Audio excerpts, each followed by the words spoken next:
This is the Riot Squadcast, a supporter-driven show dedicated to LA Galaxy news, information, and opinions. Here's your hosts, Ed Rodriguez and Chris Zero Cool Tucker. Welcome to the Riot Squadcast. My name is Ed Rodriguez. Ben's mocking our professionalism over here. Oh, because we that literally... was unbelievably professional. He can hit a post. And then you fuck it up by like... No, man, no. It deserved it. It deserved to be fucked up because it was so professional. Ben Aranda, it deserved to be fucked up. It was too fucked up. It was too good to not be fucked up. At least with this show. Seconds, like milliseconds. What are they talking about? Milliseconds. Me and Tucker are talking about Japanese wrestling. We got to do a Patreon before we record more often. Yeah. I feel like it loosened us up a little bit. And milliseconds, and I jump right because it's like riding a bike, man. Been doing it a couple times. Yeah, I mean only 208 times. Yeah, I'm back in the studio. Unfortunately, we had some technical difficulties with the video, so we couldn't go live on YouTube. So we're doing the podcast version. Mm-hmm. You still get that sweet auditory lovemaking that we're gonna do to you. To you? With you. At you. Against you. On you? No. With you. Yeah. Welcome back. I feel so, dude. Man, we're still not live, sucks. right? Okay. It sucks that we couldn't go live, especially in the video, because I did bring my community kit. It's beautiful. Like, it's so... I wore it twice, like 2 days in a row. So I picked it up on a Friday, and I wore it all day. And then we were going to go out and run errands on Saturday, and I put it back on. My wife was like, "You gonna wear that? You wore that yesterday." I'm like, "Yeah, and?" Stay out of my business, woman. You don't control me. Get off my back. No, it's You're always telling me what to do. It's so beautiful. So beautiful. It is very nice. Welcome, guys. Ben, Tucker. What's up?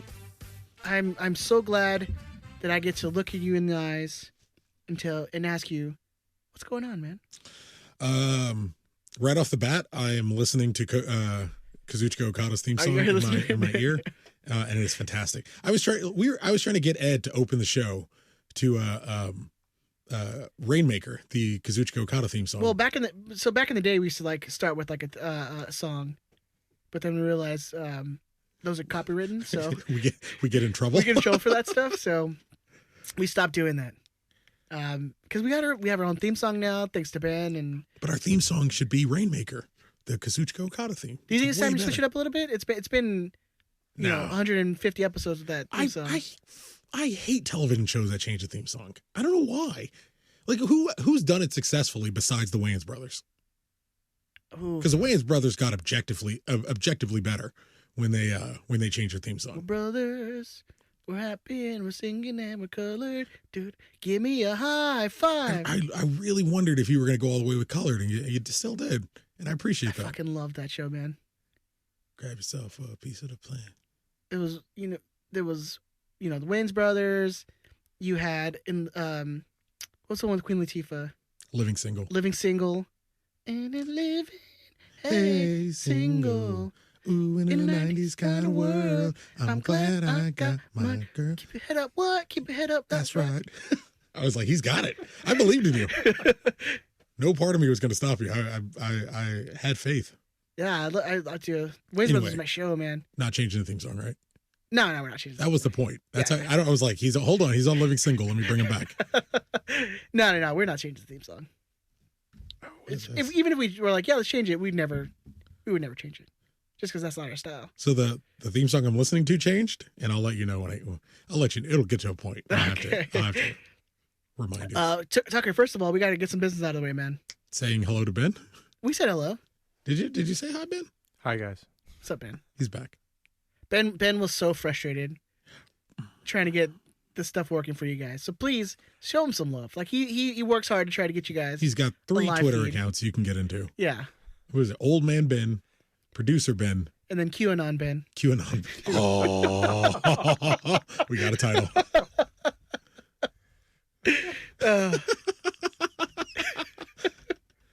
It's it seems like this show has been cursed for the last. At least the recording has been cursed for the last few weeks. I'm not going to want anything else. Give me Ben as that QAnon shaman. No, that dude with the buffalo helmet. That's him. QAnon shaman. Okay, but please no Nazi tattoos. Yeah, we keep know we love.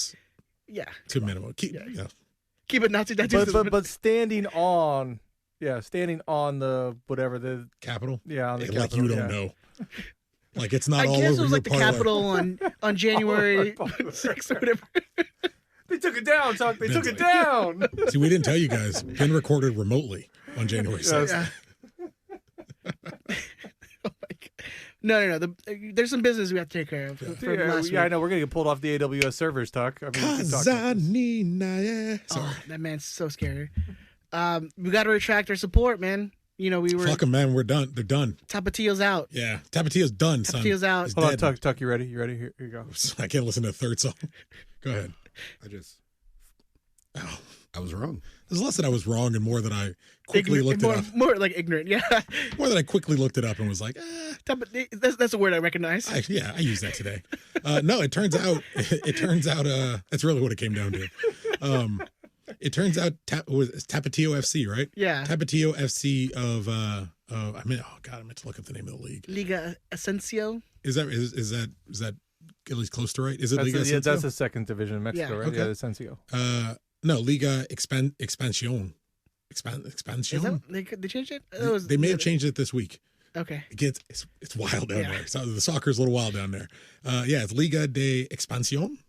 Sure. Right? Well, close enough. Yeah. MX. They relegate down to the Liga Primera de Mexico. It would be MX, right? MX. Like Dos Equis? I mean, come on. You guys are going to get me in trouble. But it turns out they are was it the feeder team, right? To Chivas Guadalajara. Or like the youth team. Yeah. To Chivas Guadalajara. And look, if you guys are into Chivas Guadalajara, that's your business. It's cool. It's got nothing to do with, I don't care. I don't, as a policy.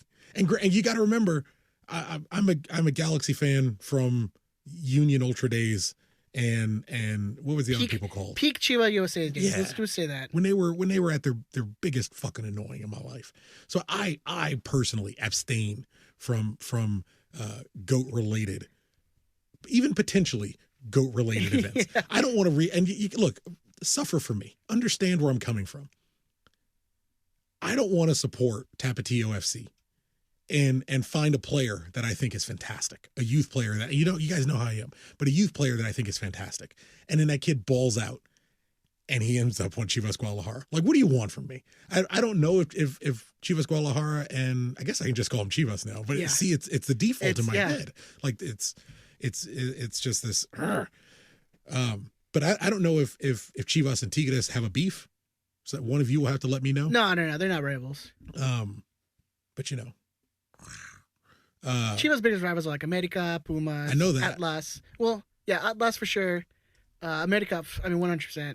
I don't know who. Those are the big I don't know ones. who Tigres doesn't like. I haven't gotten into that. Monterrey. Is it Monterrey? Is that right? Monterrey. Is that close? Monterrey. I'm working on it, man. Look, guys. I listen to it in Spanish. You're okay. Monterrey, you're fine. Monterey's okay. You're fine. You're my guy who gives me the pass. You're good. You give me Monterey, I'll give you colors. We give each other passes. It's all good, We'll man. meet in the middle, sir. I could say it one time a year. Monterey? Yeah. That's on the Patreon. Yeah, that's on the Patreon. By the way, we do have Patreon going up this week, so already recorded. It's in the cloud. We can tell them what we talk about, right? There's one thing. Not really. Honestly, it goes everywhere. Yeah. We talk about Moana for a good 10 minutes. We talk about the Stonecast that's going to come up. Yeah. We talk about, which is happening. Ed has agreed to it. He has signed on to it. We have a predetermined dosage. Yeah, working out details because Chris is trying to kill me.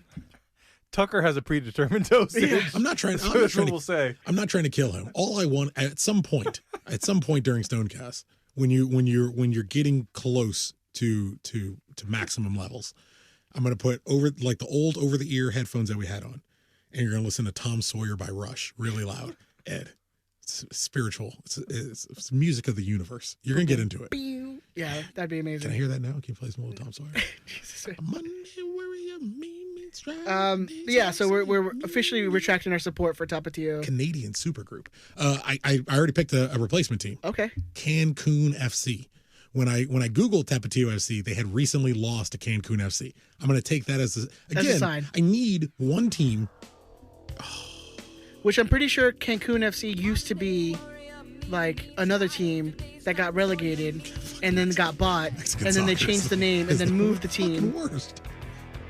Oh, that logo is hideous. I don't know. Oh, look, Cancun FC is out. I'm going to have to find... yeah, the logo is terrible. I'm going to have to find... Look, stay tuned. Didn't a listener send you a recommendation, or I want to say a recommendation, but... A team like they follow. Yeah. It's like one of those university teams. I'll tell you a story afterward. Okay. I'll tell you a story when we're done recording. So yeah, we officially retract our support for Tapatio. Moving on. Atlante? Atlante? Atlante? Yeah, they were gonna. It was speculated. One more time, Ed. Atlante. There you go. It was speculated. It's like Atlanta, but just. See, that my default. Or is to Atlanta. Go, or yeah, it's the third one. Yeah. Atlante? How do you Atlante? What was that? Atlante? Atlante? I keep watching Cars, man. I watch Cars every fucking day. It's all these movies are fucking. So that's a new one. Yeah. Moana's out. Yeah, Moana's hard out now. It's all vroom vroom. Okay. All vroom vroom. Cars 2 is one of the worst piece of shit movies I've ever seen in my life. I've seen it once, and I'll never watch it again. I had to watch it. And I love Disney, and I know what Disney is. That second one is literally like, we're just gonna make more toys. It's all toys. So we're gonna make more toys. Here's more characters. There's like so we can make more toys. There's like 6 of the Mater, the tow truck. There's like 6 different fucking Maters in that movie. Lightning's got 2 different clothes. Like and they make bullshit side characters. You call them clothes. Clothes. Why? What are they like painting? Yeah. Whatever you call them. Outfits. Yeah, I don't know. This is why I stick to comic books. It's easier. Everyone wears clothes. And they wear the same thing every time. It's easy, man. Yeah. And if they change, it's a big fucking deal. It's huge. Yeah. The Flash changed from white to yellow. Everybody lost their mind. That's why it's easier. Comics. Just read comic books. Anyway, Cancun's out. Moana's out. Yeah. Cars is in. And then apparently Atlante is in.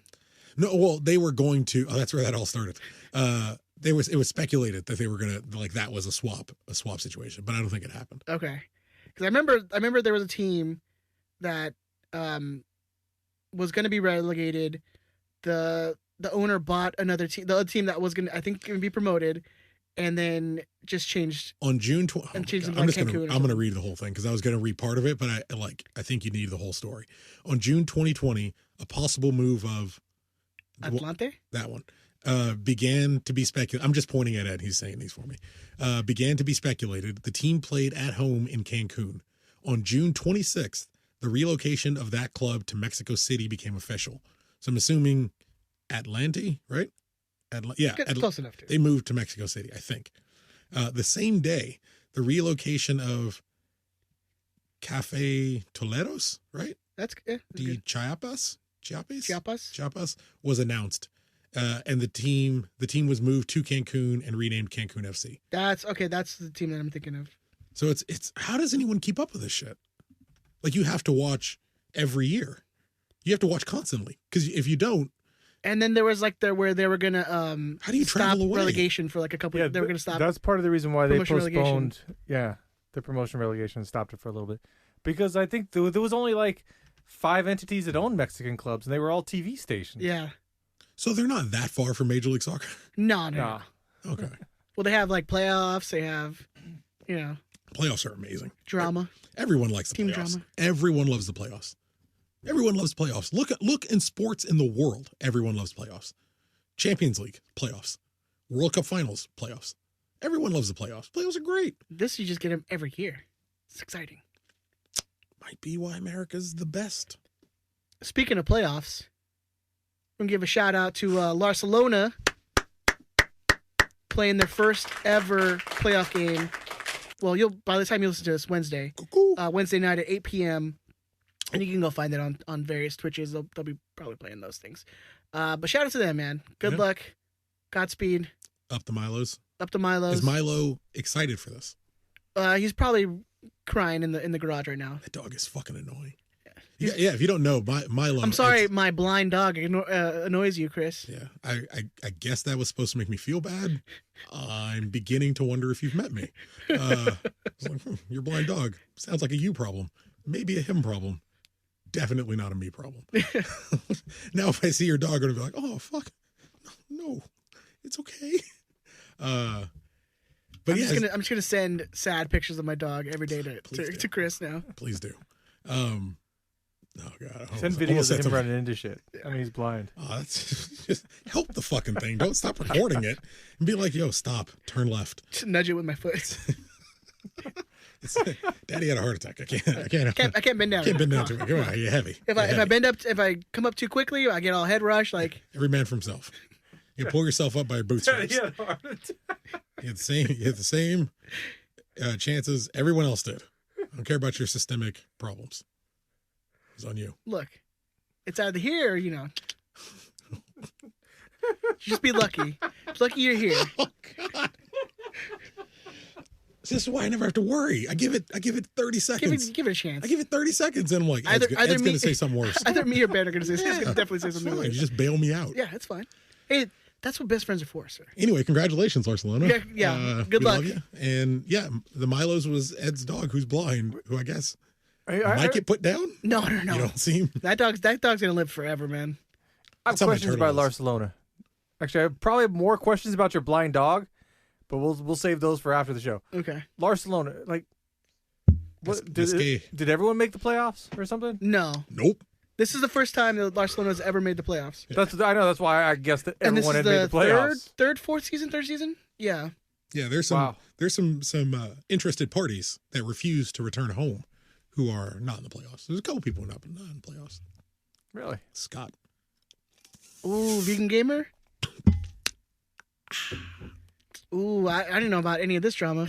There's no drama. He should have played for this e-drama. Yeah, e-drama for a team I'm not on, for a league I don't play in. For like one of my favorite people. Yeah. But no, we love you, Scott. We've been trying to get Scott on Barcelona forever. He belongs on Barcelona. I get the whole Cosmos thing. I get all that. But they're done. But yeah, even before they were done, he's one of us. Scott belongs on Barcelona. So I'm looking at it, and I hope it doesn't go this way, but I'm looking at it like Does it count as tampering? Well, again, I have no affiliation. I have no affiliation with Barcelona. Would you like to give the disclaimer, Tucker? Yeah, look, the opinion, we haven't done that in a long time. Yeah. The opinions of the Riot Squadcast are exclusively held by Ben Aranda of Ben Aranda. SSA, we're all not responsible for each other. Yeah.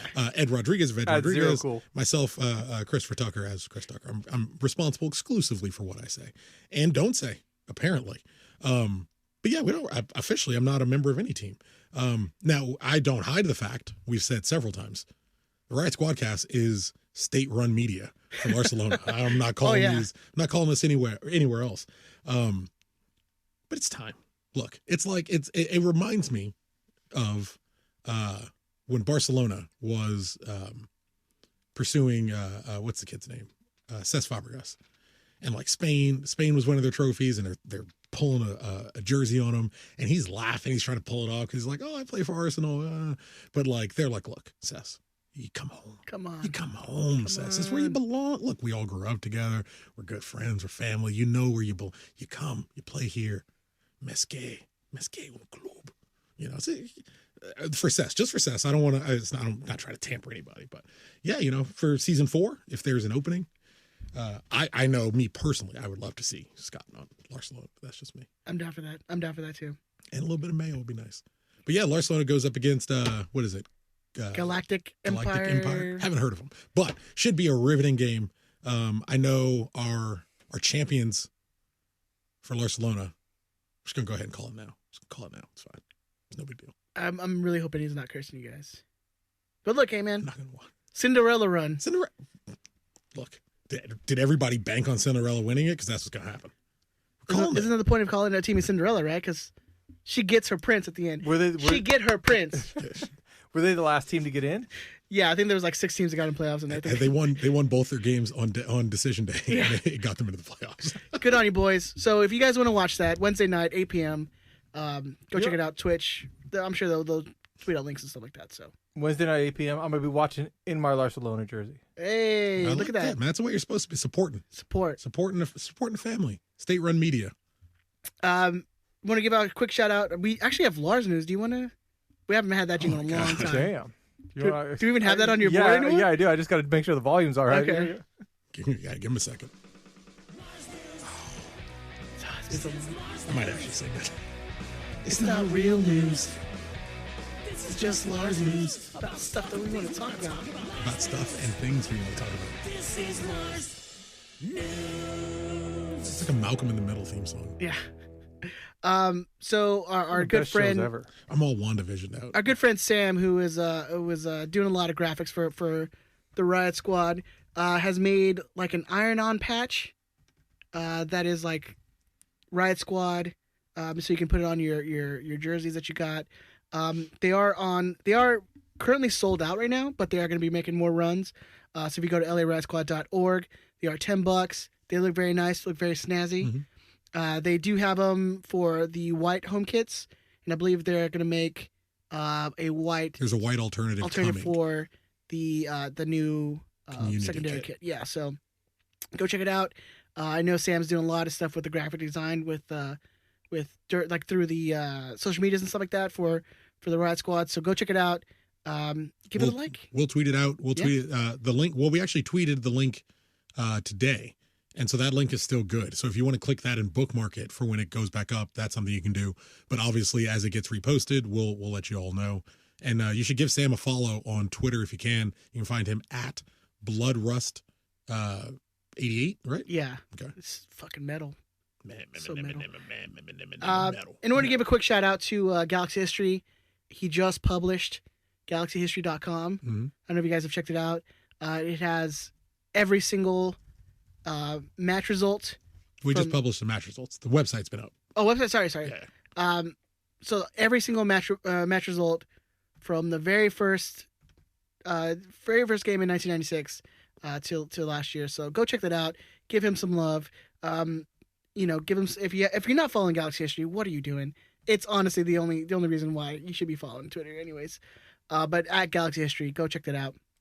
And it's awesome. I don't know if you saw our very own assistant coach, Dan Couchman, sent him an authentic jersey, which is amazing. Mm-hmm. And I know he's had a little bit of health issues himself, so give some love to Galaxy History. He does a lot for our entertainment. Yeah, he we were talking on Twitter about if there was a way, like we were just going to crowdsource, pass the pot around and get him a jersey, because Galaxy History obviously does a whole lot for the community and does a lot to take care of us.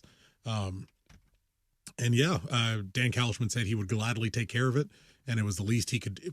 Lovely words. The least he could do for someone who's brought so much joy to himself and his teammates. Like, and when he says himself and his teammates, he's talking John Garvey. He's talking Martin Machon. He's talking Vannies and Frazier's. Like, he's the Hurtados. He's talking the old guys. Yeah. The guys who get forgotten about in mass by the Galaxy usually. So yeah, it's always great to see that. And apparently he called somebody and was like, "Hey, go send him a jersey," and it got sent. Which, it's nice to know Dan Kalishman's got that kind of authority. He's like, "Hey, hey, idiot, go take care of that thing you should have taken care of a week ago. Right. Go get it." No, that's what I mean. I think that's what I love about like this new regime. New direction. Yeah. All right, moving on. We have some Galaxy alumni news I wanted to bring up. First up, Tyrone Marshall, who was an assistant coach with RSL, has now moved on to FC Cincinnati. There you go. As an academy coach, and then I was reading also about it. It's also to be closer to family and stuff like that too. So okay, good for him. Good for him. It's a shame. I was hoping he would get fired and join the Vanny Revolution. Yeah, man. I mean, it's good for he's getting to coaching, and it seems like it's a desire of his to be be a head coach somewhere. So That's great. yeah, good on I him. can't think of a whole lot at FC Cincinnati. I know Zico Bailey's still there, if you remember him from Galaxy 2. What did they trade his rights for, like 50,000 in GAM or something like that? Something. Whatever the minimum was that we needed to trade for his rights. We could receive. Yeah. But yeah, good on Tyrone. I love Natural 4th round 2020 super draft pick for Zico. Okay. It's nothing. I wonder what we got for it. We passed. We passed. Yeah. That's a safe bet. We got what 3 people, right, in the draft, or 2 people? No, we had 2 people, and that was in the 2021 draft. 2020. Oh, 2020. Sorry. Yeah. Yeah. We passed. Also, And came the out third last round. week. Yanni Gonzalez, who we all knew that he wasn't returning to the team. He joins Brazilian side. I don't even know how Sierra Sporting Club. Sierra. I don't know Portuguese if that's even pronounced right. But yeah, no longer on or being loaned to Galaxy. I mean, but we knew that already. Sad or happy news, kind of bittersweet. Rafa Garcia calls it a career. Hangs up the boots. Yeah. That one was a little more surprising in a weird way. Like, I assumed he could find a team. Oh yeah. I mean, he was doing pretty well for himself in at OKC. I mean, he was with the Cosmos for a little bit too. I think he said like 9 years or something like that. He'd been playing professional soccer. It seemed like longer to me. I think I felt like it was like 11. In 2010, he made his debut with FC Hasenthal, where he has 18 appearances. Then he debuted with the Galaxy in 2012, moved to Galaxy 2 officially in 2014. First ever G2 captain. First ever G2 captain, stayed there all season. He departed the Galaxy in 2018, joined New York Cosmos B, where he had 12 appearances. Then he moved on to the Las Vegas Lights a little later in 2018, and then was at Oklahoma City for 2019 and 2020, where he had 42 starts and 6 goals. And calling it a career 32.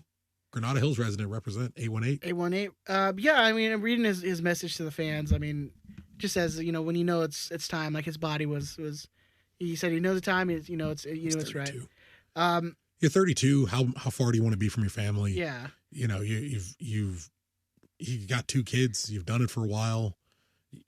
You were in Oklahoma last. You were in New York before that. Like, you were in Vegas. Like, he's bounced around the country. That's got to be tough living in New York City and your income is from like New York Cosmos B. Yeah.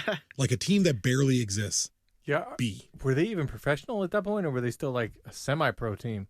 At that point, I don't think know. they were fully professional. No, at that point, I think they were still. They were MPSL. Yeah.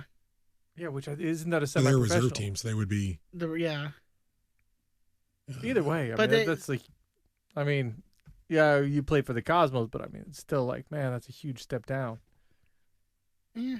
They played in a 3,500 seater. So how much money could he possibly make? Yeah. But I mean, I know there's people coming out and saying that they're good memories of him and giving him thanks for I mean, honestly, man, just playing with his heart on the sleeve. Like, he's one of those guys, one of the last ones that has been on this team that just gave it all. I mean, there's even been mentions like, we realized he wasn't the best player, but when he's on the field, he's going to give you everything he's got. The guy was 5%, with all due respect, 5% skill, 95% heart. Like, you weren't going to outwork him.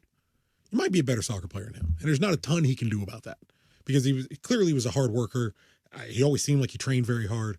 You never got the feeling that he was lazy. He was dragging ass. Yeah. You could understand reasonably, hey, he's not good enough, or he isn't of a quality to be starting as defensive midfielder, or he's not a right back. But he was a soccer player who's like, get me on the field, I'll give you everything I got. Like, I've seen fucking trash walk up and down the Galaxy's field. I've seen it. I've seen trash play right back. I've seen trash play defensive midfielder. I've seen trash on G2. I've seen trash. That happens. But I've seen really, really good players who don't want to be there. I've seen guys who are better soccer players than Rafa Garcia, who are not a greater, who didn't contribute to the team in a way Rafa Garcia contributed. I'll take 11 Rafa Garcias over 11 Gios any fucking day of the week. Or Villarreal's. Because at least Rafa Garcia will fucking show up to work every goddamn day. Yeah, there's that video that was posted when he retired, when he, it was against the Timbers. He slips up, and it's like a 3 on, like a 3 on the keeper, like 3-on-1 with Leget's coming back. But that's it. Portland should have scored this goal easily, hands down, and you just see him hustling to get back and makes a save. Yeah, and the beauty of it is, you watch a decent amount of soccer. You see guys. He slips up basically in the midfield circle. You see guys slip up there and start walking back. Or lightly jogging every back. day. Yeah. You see it every day. There's no way reasonably I can be expected to make it back. So you see guys either slip up there or get beat there and just put in a run, but not hustling. Rafa Garcia runs as if he's going to catch them and then catches them. That is an excellent lesson for any kid that wants to be a footballer. I already fucked up. The worst thing I can do is quit. Like, I made a mistake. Go fix it. Same thing I tell my kids every time they fuck something up. I don't care. Don't apologize. Don't apologize. I want sorry. Go fix it. Go do better. Go show me, not through words, but through actions and deeds. Go show me. Rafa fucks up, as happens, and gets right back up and gets the fuck back to work. You can't teach that. You can cultivate it when you find it, but you can't teach that. Miss that guy. I've always hoped he found a way back, and it's a shame he retired not being able to do it. But wish him the absolute best in his retirement. I definitely see him being the guy like to come down to games though. Like at 100%, because I mean, even mentions like now, I come back and he's already talking about coming to games. Yeah. He's been talking on Twitter about coming out, and it sounds like having a hell of a time with the supporters group. So should be fun. Maybe throwing a few back. But thank you, Rafa. Enjoy it. Yeah, man. Well deserved. Good luck to you in your next adventure, your next whatever career you go on, man. All right, moving on to Galaxy news. The U.S. Olympic squad updates. Araujo and Klinsmann still on the roster. It was shaved down from 40 man to now it's 28. But no Rafa, sorry. No Efrain. He retired. I know, yeah. And he's 32. No Efra on the U.S. roster anymore. Yeah. He probably said he's not going. Keep it nice and easy. Yeah. Keep your options open. You got they want you. He's fine. We're in a holding pattern with Efrain Alvarez. Yeah. And it's going to be that way for a while. It's tough for him too because Mexico still has a deep roster pool of midfielders. Now the U.S. has gotten a lot better, and their talent pool has gotten a lot better, especially in the midfield as well. So he's kind of in a way where you might not make any of those. Might not make either. Well, look, I keep seeing from Galaxy fans, and I keep seeing from Galaxy fans on Twitter saying I don't understand what USA and Mexico sees. And look, I get, before anyone starts screaming at their speaker, I get where you're coming from. There's a lot of people who don't see what far greater soccer minds see every day. It happens. It's on. You can click Twitter right now and see someone with a dumbass. Yeah, it was whatever. I think it was a ESPN article, maybe from Hercules Gomez. They're still calling him a phenom. I'm like, where? Galaxy fans don't see it, but the people at their club should have an understanding as to why there's a big draw for him. I get the creativity of Efrain Alvarez. When he's on, it's great. He's just not on enough. You see it in bits and pieces. Spurts. Yeah. And you hope this is kind of might be a pretty important year for him. That's what we thought last year. We're it's going to be an important year for him. COVID bought a lot of people time for me. Yeah. GBS bought a lot of people time for me. This whole Chicha thing is because of my feelings about GBS. It makes it a lot easier to go, all right, let me see what any fucking competent adult can do. That's more than, hey, just do it again. Do it again, but kick it harder. Do it the way that I'm telling you to do it. Yeah. Oh, that didn't work? Okay. Do it again. Do it again, yeah. But better. So, it makes it a little easier. But you make a great point with the midfielders. It is getting increasingly difficult for someone as consistently questionable as Efrain to break into either of those teams. He's not going to walk into either one. He's not good enough to walk into the U.S. men's national. He's not good enough. As of right now, based on what we've seen, and it's preseason, this is my positivity moment. based on what we've seen so far, he's not good enough to walk into the Galaxy team. I mean, if you're struggling to walk into what has been one of the worst teams, I mean, for us, is one of the worst teams we've seen consistently from them, you're going to struggle at any international level. Yeah. I think but again, he's young. He's got a lot of time. He's got a lot of time. Yeah. I don't think we're his last stop, regardless. So, good on him. It's fine. Yeah, I mean, this is not an us wanting him to fail. Like, if anything, like I think that's what people fail to realize sometimes. If we're pretty hard on players, or, last year with Javier Hernandez, like, we don't want him to fail. That's the complete opposite of what we want. Yeah, Gio is. We want him to be amazing because that makes our team better. Gio is literally the only player on earth that I regularly enjoy watching fail. Makes me happy. It shouldn't. It's petty. I know. I'm working on it. Would you see that even? Yes. Oh, I saw even, it. what's his name? Piojo. Yeah. Everyone's fucking precious. Everyone's favorite Piojo. Is he racist? Is he xenophobic? I'm gonna say yes. Did you read what he said? No, what did he say? He came out against Gio. He came out against Gio. Gee, there's a shock. He talks about how he plays for 5 minutes and he wants to get subbed out. Oh, my feet. Oh, my ankles hurt. Constantly saying he's hurt or injured. Oh, I can't play. He gets in his head. I gotta try to find it, but he's like, he gets in his head that he's hurt and he wants to be subbed off. And he doesn't want to play. Like, he doesn't want to play soccer. And you know what? You're right. He doesn't want to play soccer. I told all of you that $40 million ago. Tucker, you know what he wants to do? Don't do it. Don't say I'm it. muting. Hang on. I'm sure he just wants to.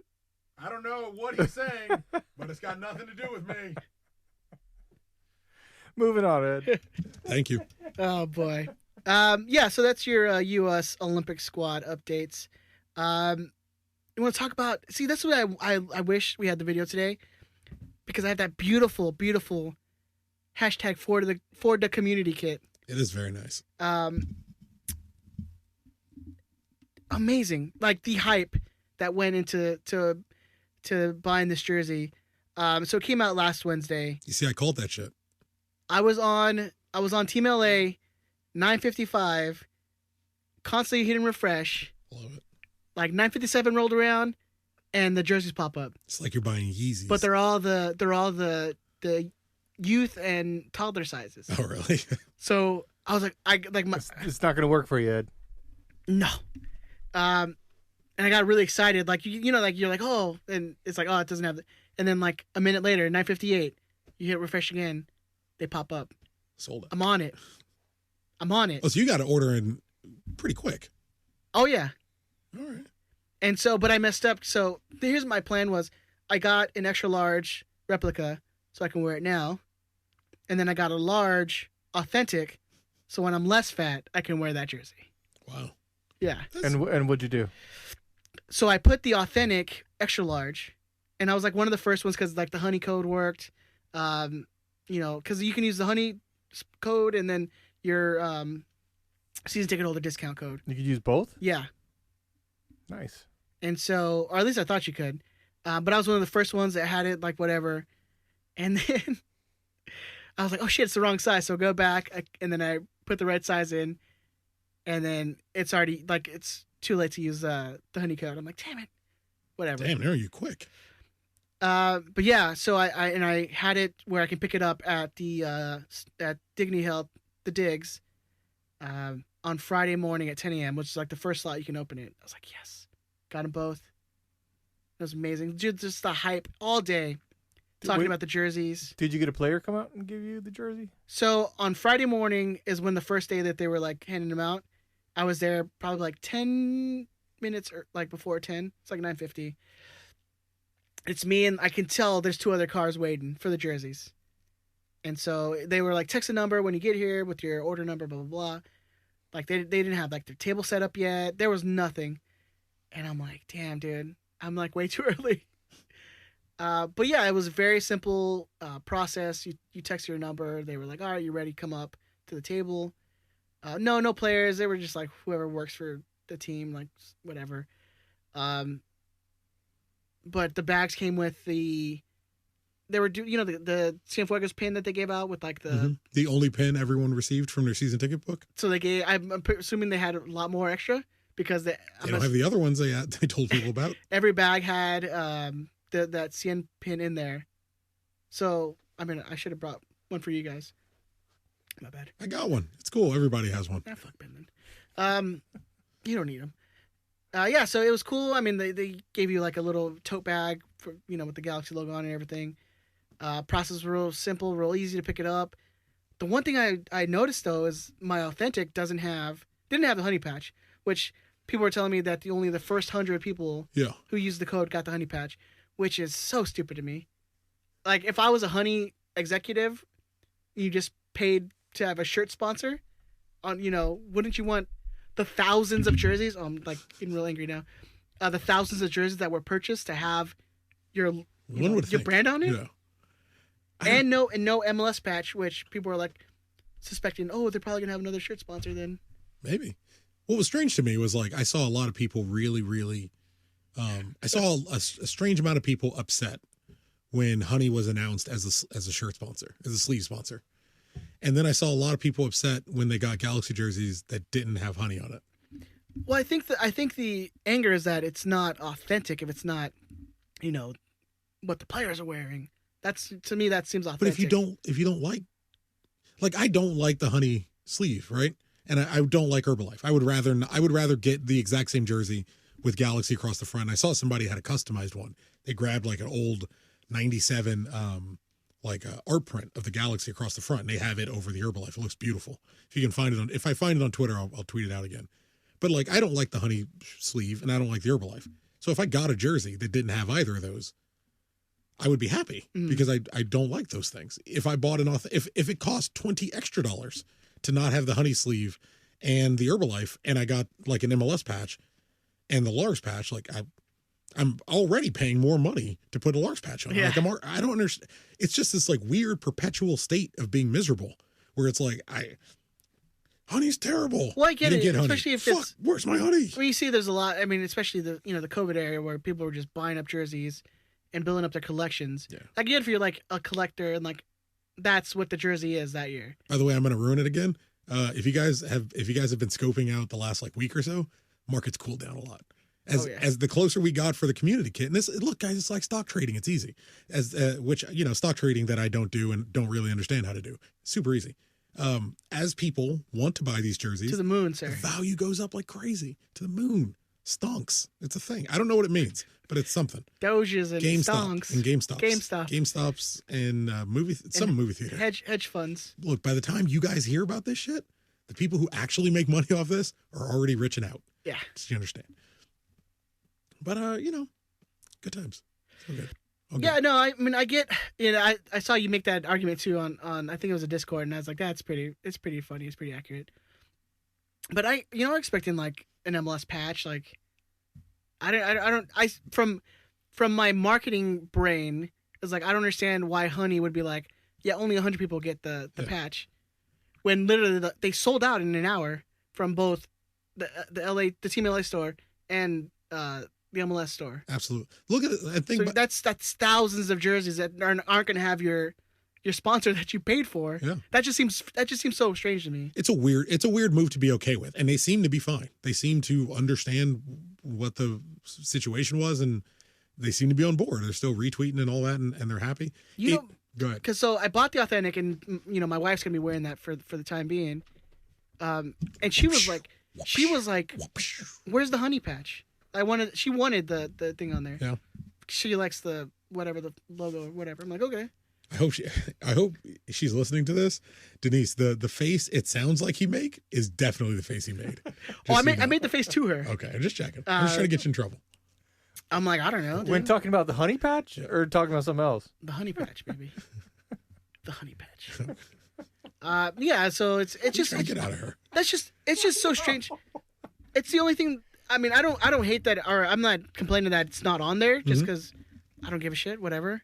Like, I bought the jersey. The jersey is all I cared about. Like, it looks nice. That's what I cared about. Wait till they replace it with whatever's actually coming, Because MLS doesn't leave. It's not taking the patch off for no reason. Yeah. They don't do shit for no reason. And they said, like, they're, because this has been something that we've been talking about for the last week, and people are speculating that the MLS is now okay with having, because they were saying only one sleeve sponsor if you have the front sponsor, the big, one on the chest or whatever. But now they're saying that they're going to allow both sleeves to have sponsors because, MLS is saying they're losing $1 billion, last year and predicting to lose another, billion this year. So they're trying to get their money, dude. They're trying to get their money. Raise your hand if you're surprised by that. Raise your hand if you're surprised that MLS made a move that's potentially going to be very unpopular, but is going to make them some more money. Be lucrative for them. Yeah, I mean, of course. But look, if you have a 2021 community kit jersey that you are somehow the person who's displeased with it, since there's so many people so thrilled with it, you have found something you don't like about it. Just wait. Just wait until they do whatever they're going to do, and then put your jersey online for sale and go buy the new one. Because I guarantee you, someone's going to want to buy your one that doesn't have honey and doesn't have whatever's on the other side. And then you can go get whatever, honey and color me mine shirt sleeves we have. And speaking of that's, we talked about the Lars patch.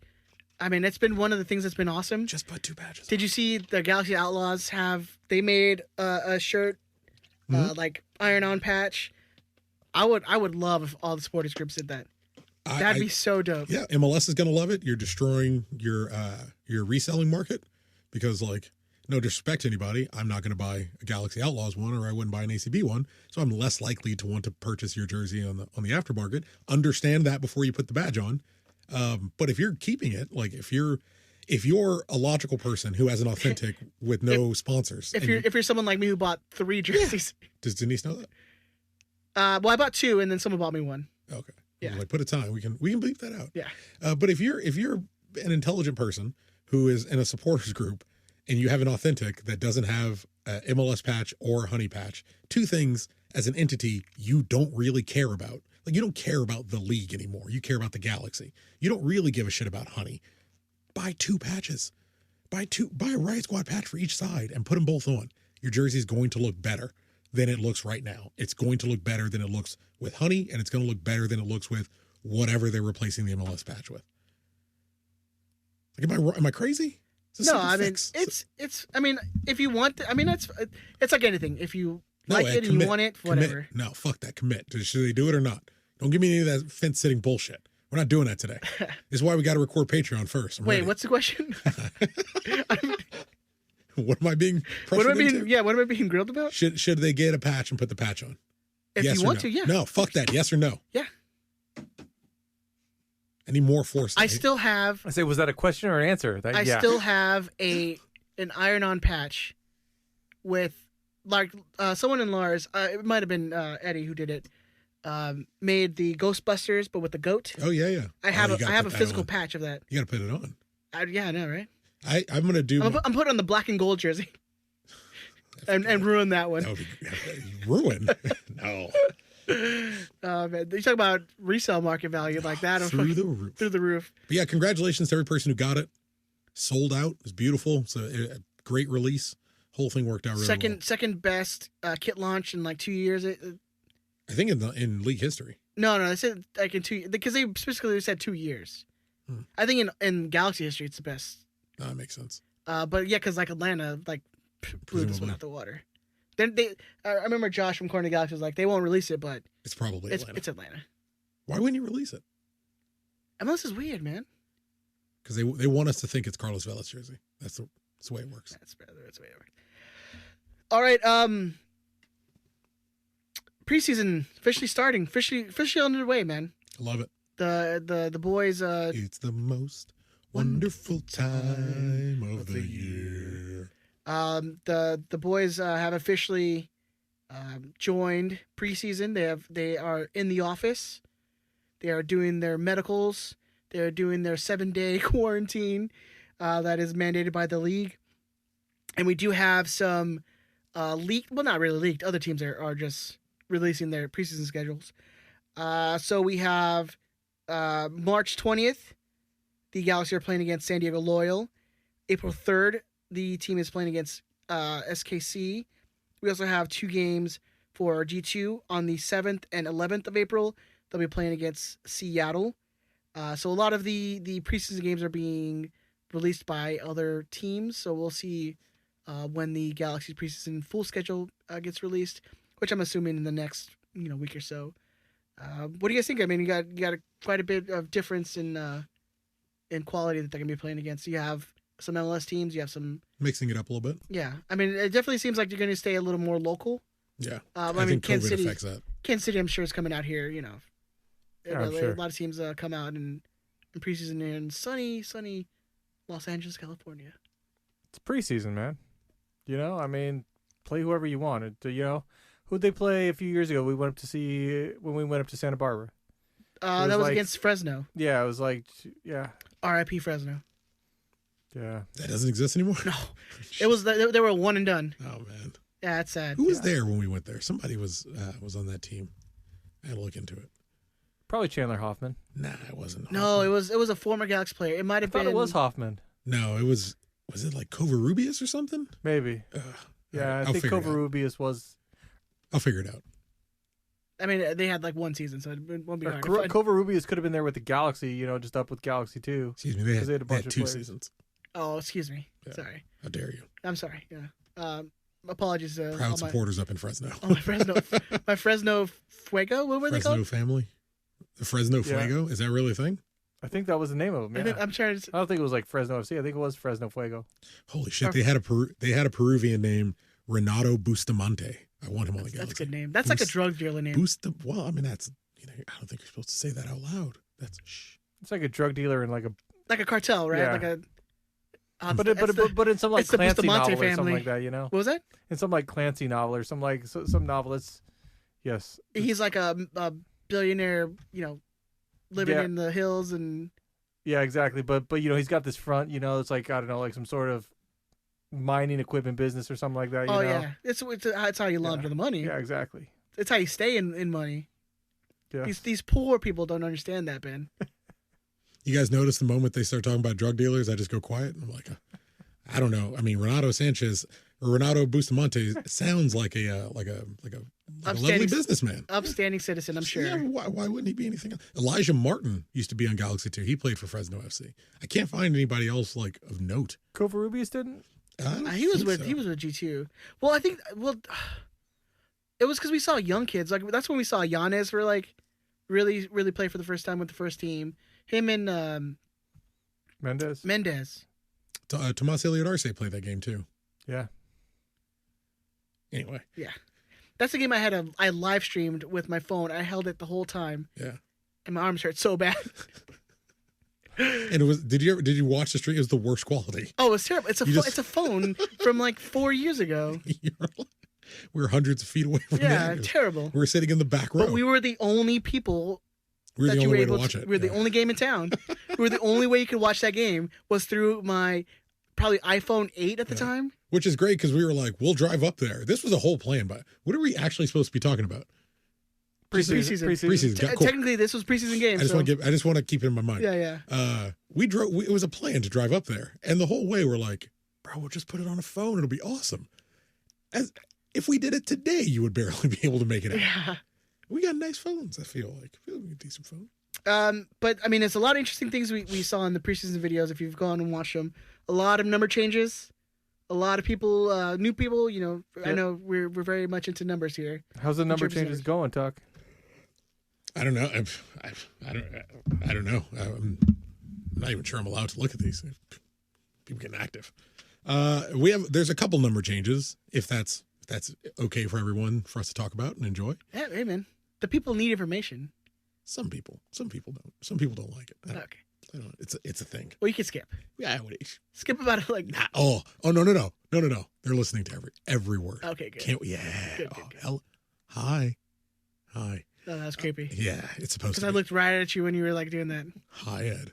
Well, it looks like. So I'll be the first to admit. Well, I'll be the third to admit. I'm sure some other people have admitted it. I love jersey numbers. I like the controversy behind jersey numbers. I like tracking. I love that's your thing now too, because people tag you on Twitter and stuff. Thank you. You're making my life easier. Yeah. By saying, hey, I found this number because I know you're going to care about it and you're going to keep track of it. And I like good positive interaction. I like people helping. It seems like a better use of our energy. But yeah, it looks like so I had tweeted out that it looked like Jorge Villafana was wearing 19, because in the picture the Galaxy posted, it appears like he's wearing shorts that have a 5 on it. Yeah. So Eddie from Nag News was like, I don't know, it looks like he's wearing a 5. Steris is sitting on 5 right now. Corona was the last to wear 15. Felcher just left. He's on 25. But the Galaxy tend to go out of their way to hide things, and there's a very clear number 19 towel sitting behind. Yeah, I mean it's like a little tiny 19, but it's clear. Like it's clear as day, and it's just not usually how they do business. But eventually, we see Villafana on the field, and he is very clearly wearing 19. A little awkward because Didi Traore hasn't gone on loan yet, and that was his number. But Didi Traore's also bounced around numbers pretty healthily so far. He's been on the team 2 years, wore 30 and 19 already. So I'm not sure he's really married to any of these numbers. But yeah, it looks pretty clearly like Jorge Villafana is going to be our number 19. He was. I wish I had written all this down. He'll be the 12th number 19. We also saw. That's an odd number to have, like 12 19s in club history. 12 19s, yeah, it's up there. Yeah. I mean, that's of the weird numbers, that's pretty high. 18's got 2 more people. So does 17 and 16. 9 still the number by far where we've had the most. Jonathan Bond, I haven't seen it, but somebody else spotted Jonathan Bond wearing number 1. If anyone who has seen it can send me that picture, that'd be great. But I've added him to my list because enough people said they had seen him. I keep missing it. I did spot Josh Drack. No, not Josh Drack. Sorry. Preston Judd, the other draft pick. He was wearing number 31, if you want to keep an eye out for that. Who else changed? I feel like someone else changed their number. I didn't write all these down because it's important. I think we mentioned that important. Dunbar might have changed his number. Dunbar has changed his number to number 25. So he's the person in that picture that I was trying to make out. And then Jalen Neal has 91. 44. Jalen Neal kept 44. Wait, who got 91 then? O'Neal Fisher. Sorry, that's what I thought. Yeah, sorry. O'Neal Fisher is wearing number 91. Marcus Vercranis appears to have kept number 74. So all the G2 guys kept their number. Adam Saldana kept his 43. Nealon is keeping his 44. Adam Saldana is the first number 43 in history, if anyone besides me cares about shit like that. Jalen Neal's the second number 44. Daniel Steris graduated from G2 wearing number 44. Can we talk about Vercranis and how that dude looks like he's he put some muscle. Boom. Yeah. He beefed up. Marcus Vercranis appears to have focused on, and I don't know, maybe I'm wrong. Maybe it's just growing up. But because this is the thing, when you and I were 17 and 18, we didn't look fucking anything like that kid. I will never look anything like that kid. It's impossible. Yeah. Well, I mean, he's built like a man. He's literally a foot taller than me. Yeah. Is he literally 12 inches taller than you? Yes. That's fucked up. I think they listed him as 6'2", 6'3". Is it weird at all that you're the average 18-year-old could kick the shit out of me? I'd go younger than that, probably just a 16-year-old. Jonas could give you a good run. Oh no. Skinny. Jonas he's good. He's a lover, not a fighter. He's lanky. But you could take him. Oh yeah. Just clip him at the knees. It'll be fine. I feel like you give him one good shot in the gut and he's down. That seems fair. And he yells, "My tummy," as he goes down. Ouch. Ouchies. That seems accurate. I love that Erica's going to hear this and I'm not going to get in trouble. She's going to be like, yeah. I love Jonas. He's a brilliant kid. That's an accurate description. Yeah. I mean, he would agree. I don't think he would disagree with that. I don't think people would see me and be like, yeah, he can punch somebody. You're a fucking, you're like an angry hedgehog. Like a little pit bull's too far. No, bulldog. Pug is accurate. Come on. Yeah, I think Pug is accurate. on. You like a Chihuahua. You like a chubby Chihuahua. No, he's like a pug. Look at he's like on. he's plump and he's Bro, you cute. want pit bull? Hey, No, I said bulldog. I can't give. Hold on. Let me look at this. Like maybe like a French bulldog, like one of Is the there like a- littler ones. On. I'll give you bulldog. I'm not giving him a bull. I'll I'll go give you pug. bulldog. I'll go pug. I'll go French bulldog. Maybe. No, come Definitely on. pug. I mean, Dude, look at him. Look at the baby face he's got. Pugs are. Oh yeah, Disgusting. French bulldog is what I'm thinking of. Yeah, Yeah. I'll give you French bulldog. That's still a bulldog. Come on. It's in there. It's French. It's French though. He just Oh, gives bro, up. you smoke a cigarette and you eat dinner over like 4 hours. It's fine. You be rude to Americans. It's you. Okay. You be rude to people you consider different. It's fine. All right. And bulldog's in there. You get invited to the meetings, I assume. Yeah, whatever. The dog meeting. Whatever they're into. He's like the minute taker at the meetings. The other one we have is Julian Araujo. I got his 2. Got his number 2. Officially, I got him added in. He's the 10th number 2 in I history. think we talked about that last week. I think that's it so far. We had some spottings of Augustine Williams On the training with the first team. Who knows what that means? I mean, you see G2 players train with the first team all the time. yeah, but how many G2 players did you see? Ooh, that's a good question. I mean, I think someone said they spotted Cuevas as well. I saw 2 G2 players in that. I saw Mauricio Cuevas and I saw Augie Williams. 2 people who arguably should at least be in the conversation. Who getting called up. probably would have been the 2 if you would be like, hey Chris, who of the 2, who on the G2 Which? roster? Yeah, which would you bring up? next Which is the shoe? issue. There you go. Sorry, God damn it. He's like, who? Wait, hold on. Wait, what? Who? It's like, well, here's the problem. You're married to this who. Yeah, The who is incorrect. that's where I was going wrong. But I mean, Augie and Mauricio were the 2 that I would have been like, yeah, those are the guys who were the next in line. With all due Like Adam Saldana, I was like, oh, I wasn't thinking that guy was going to come up. yeah, with all due respect, and I'm a big Jalen Neal fan, a big Marcus Furcranis fan. I'm a decent Adam Saldana fan. If Saldana hung out for another year, he has the highest pass completion of G2 last year, so I can understand having someone like him in the reserve league. We weren't exactly in a rush for Furcranis or Neal, Yeah. really. Well, you're talking and I about don't the think 16 we are. and 17-year-old, you know? And I don't even think that's going to be much of an issue. I would send Dunbar back to G2 and call up Augie Williams if I could. I would send Didi Traore on loan and call up Mauricio Cuevas if I could. Looking at young players that I would rather see fail on the first team and develop minutes and grow and expand and get better and mature. I see a higher ceiling out of Mauricio Cuevas than I see out of Didi Traore. With all due respect to Didi. I'm not necessarily sure I see a higher ceiling in Augie Williams than out of Cameron Dunbar, but I'm going to get more immediate impact out of Augie Williams today than I think I'll get out of Cameron Dunbar. I could be wrong on that. I'm perfectly open to be wrong. One of the best attributes of Cameron Dunbar is he can play right wing, even though it's not preferred for him. And he looked like he And got Augie doesn't do that. Cameron looked like he got a little beefier, too.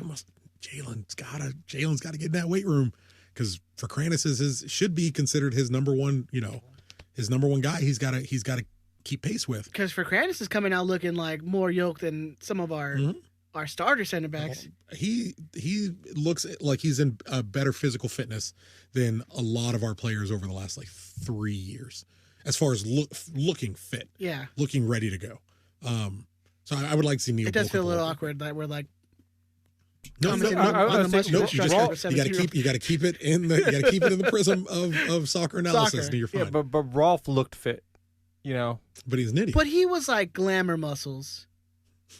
He couldn't run. He was glamour muscles. But I mean, maybe he could run. He just wasn't smart. He's an idiot. But Neal is an intelligent defender who is a little undersized. Probably should bulk up a little bit. Furcranis seems like he's getting closer to that level physically of okay, you can bring him in those Nick DePuy roles where last season you probably should have expected Nick DePuy. I would imagine there's a defensive player rumor coming in. I think that's why it's not going to be that big of a problem. I think it'll end up pushing Neal and Furcranis down to G2. We might end up seeing both of those kids loaned to G2. I think the defensive player you bring in and Nick DePuy play your reserve games. Oh, that's true. My goal is to keep the good kids playing. They need to play regularly. I don't want to waste a year of Neal and Fokranis sitting on a bench as the 5 and 6 center back for the first team, or as the 3 and 4 center back for the reserve team. I would rather they play G2, even if it's a lower quality league. So the problem, though, as long as they're playing. The problem too, you have Vasquez down there, who's like your guy. He's a guy, but he was also the guy who started, and Fokranis and Neal alternated. So you could keep that same boat going and have those guys take 90 minutes here, 90 minutes there, 45-45s, or 70 one day and 30, and then 70. You know, you're going to have a lot of matches, but you have an ability to kind of rotate these kids out and play that one regular figure. I just don't want them sitting all year. Right. I mean, speaking of G2, I mean, there was some USL news that came out. G2. They have the conference alignments and gameplay was announced. There's going to be 4 conferences this year instead of just the 2 that they had in previous seasons. They're going to have the Pacific Division, Mountain Division, Central, and Atlantic Divisions. The G's will be in the Pacific Division with Las Vegas Lights, Oakland Roots, which I'm like super excited about the Oakland Roots, Orange County, Phoenix, San Diego, Sacramento, and Tacoma. There's going to be a 32-game schedule. You'll play your conference teams 4 times, 2 home, 2 away, and then the 4 remaining games will be played against regional or cross-conference opponents to even out to that 32 games schedule. What do you think, man? I mean, I'm like I said, I'm excited about Oakland. If there's a team that I'm kind of rooting for that's not the Galaxy, it's the Oakland Roots. Like I've been following them for a couple years now, and I just love the story behind that team. It's going to be the only team I've ever supported that's from Northern California. It's really difficult. Yeah, it's really difficult because I want to support them. I don't want to. It's not to support them. I want them to do well. I want all teams I don't hate in the country to do very well. And I don't hate the Oakland Roots. But yeah, it's really tough natively. And I get that I'm dumb. My wife's listening to this right now, and she's just like, it's all the same state. You were talking about the greatness of California yesterday, and she's right.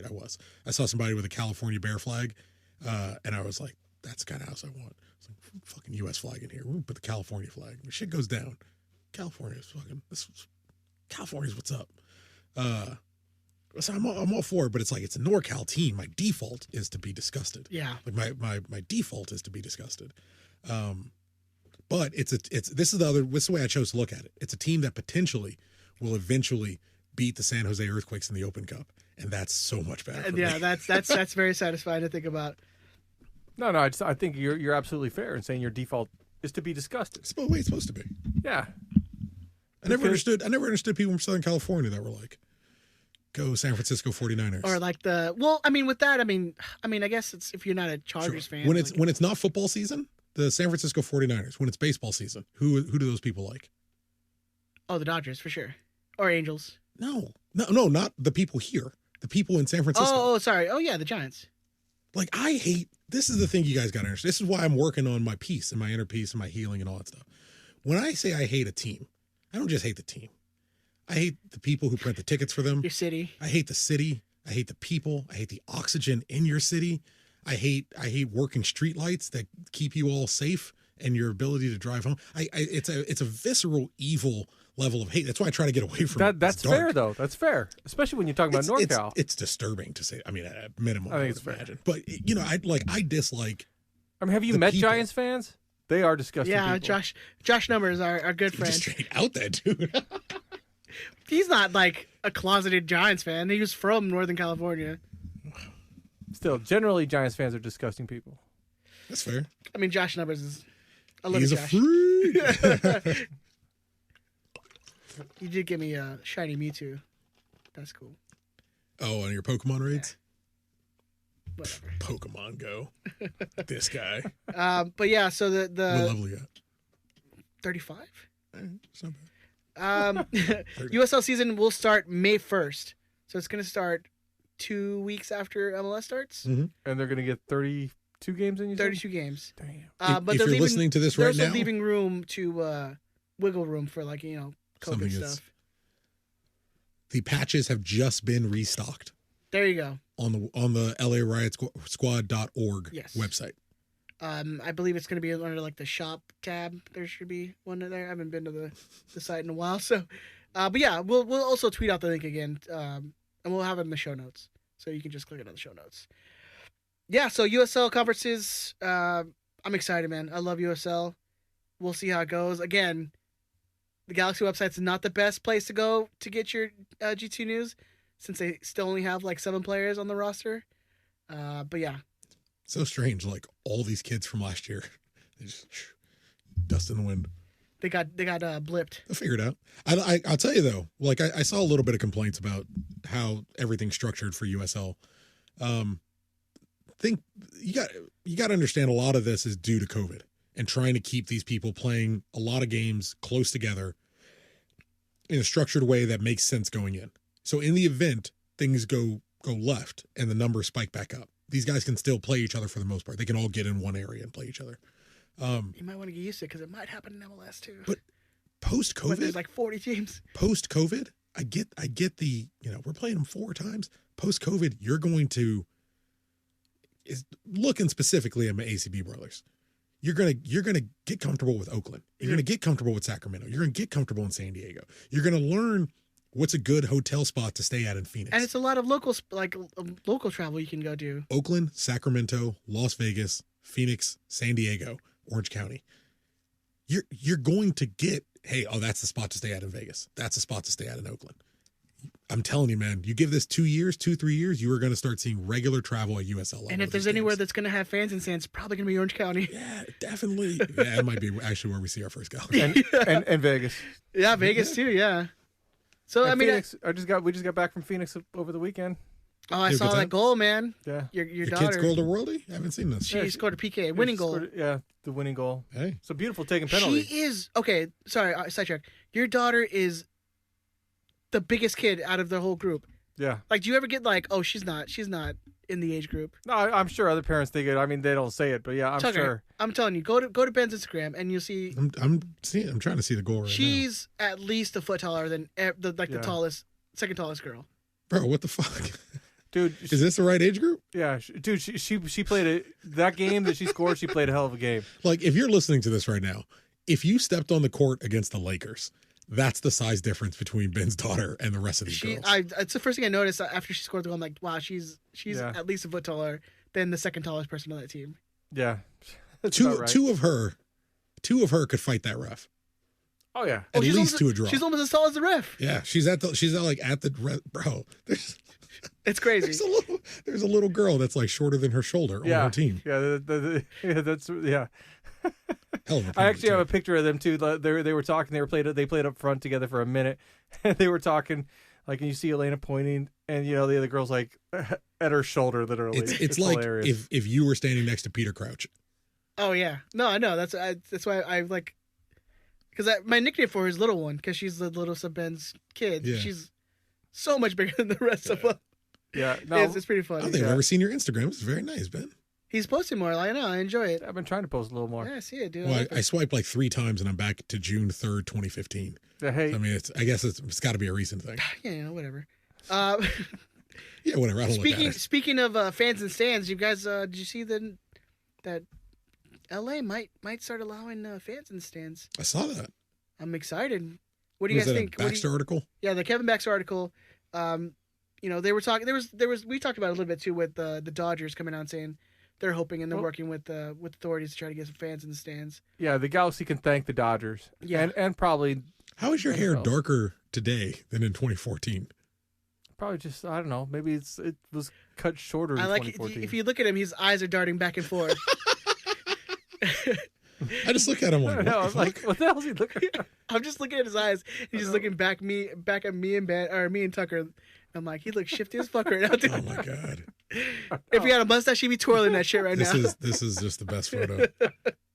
It's been dressed like Michael Keaton as a security guard in a movie in the 90s. Is that accurate? That's cute. How accurate is that though? Look at him. I mean, yeah, that's pretty awesome. That one with you and your little girl. It's nice. Oh yeah, it's beautiful. It's precious. But yeah, what do you guys think? I mean, 2 likes, 3 likes, sir.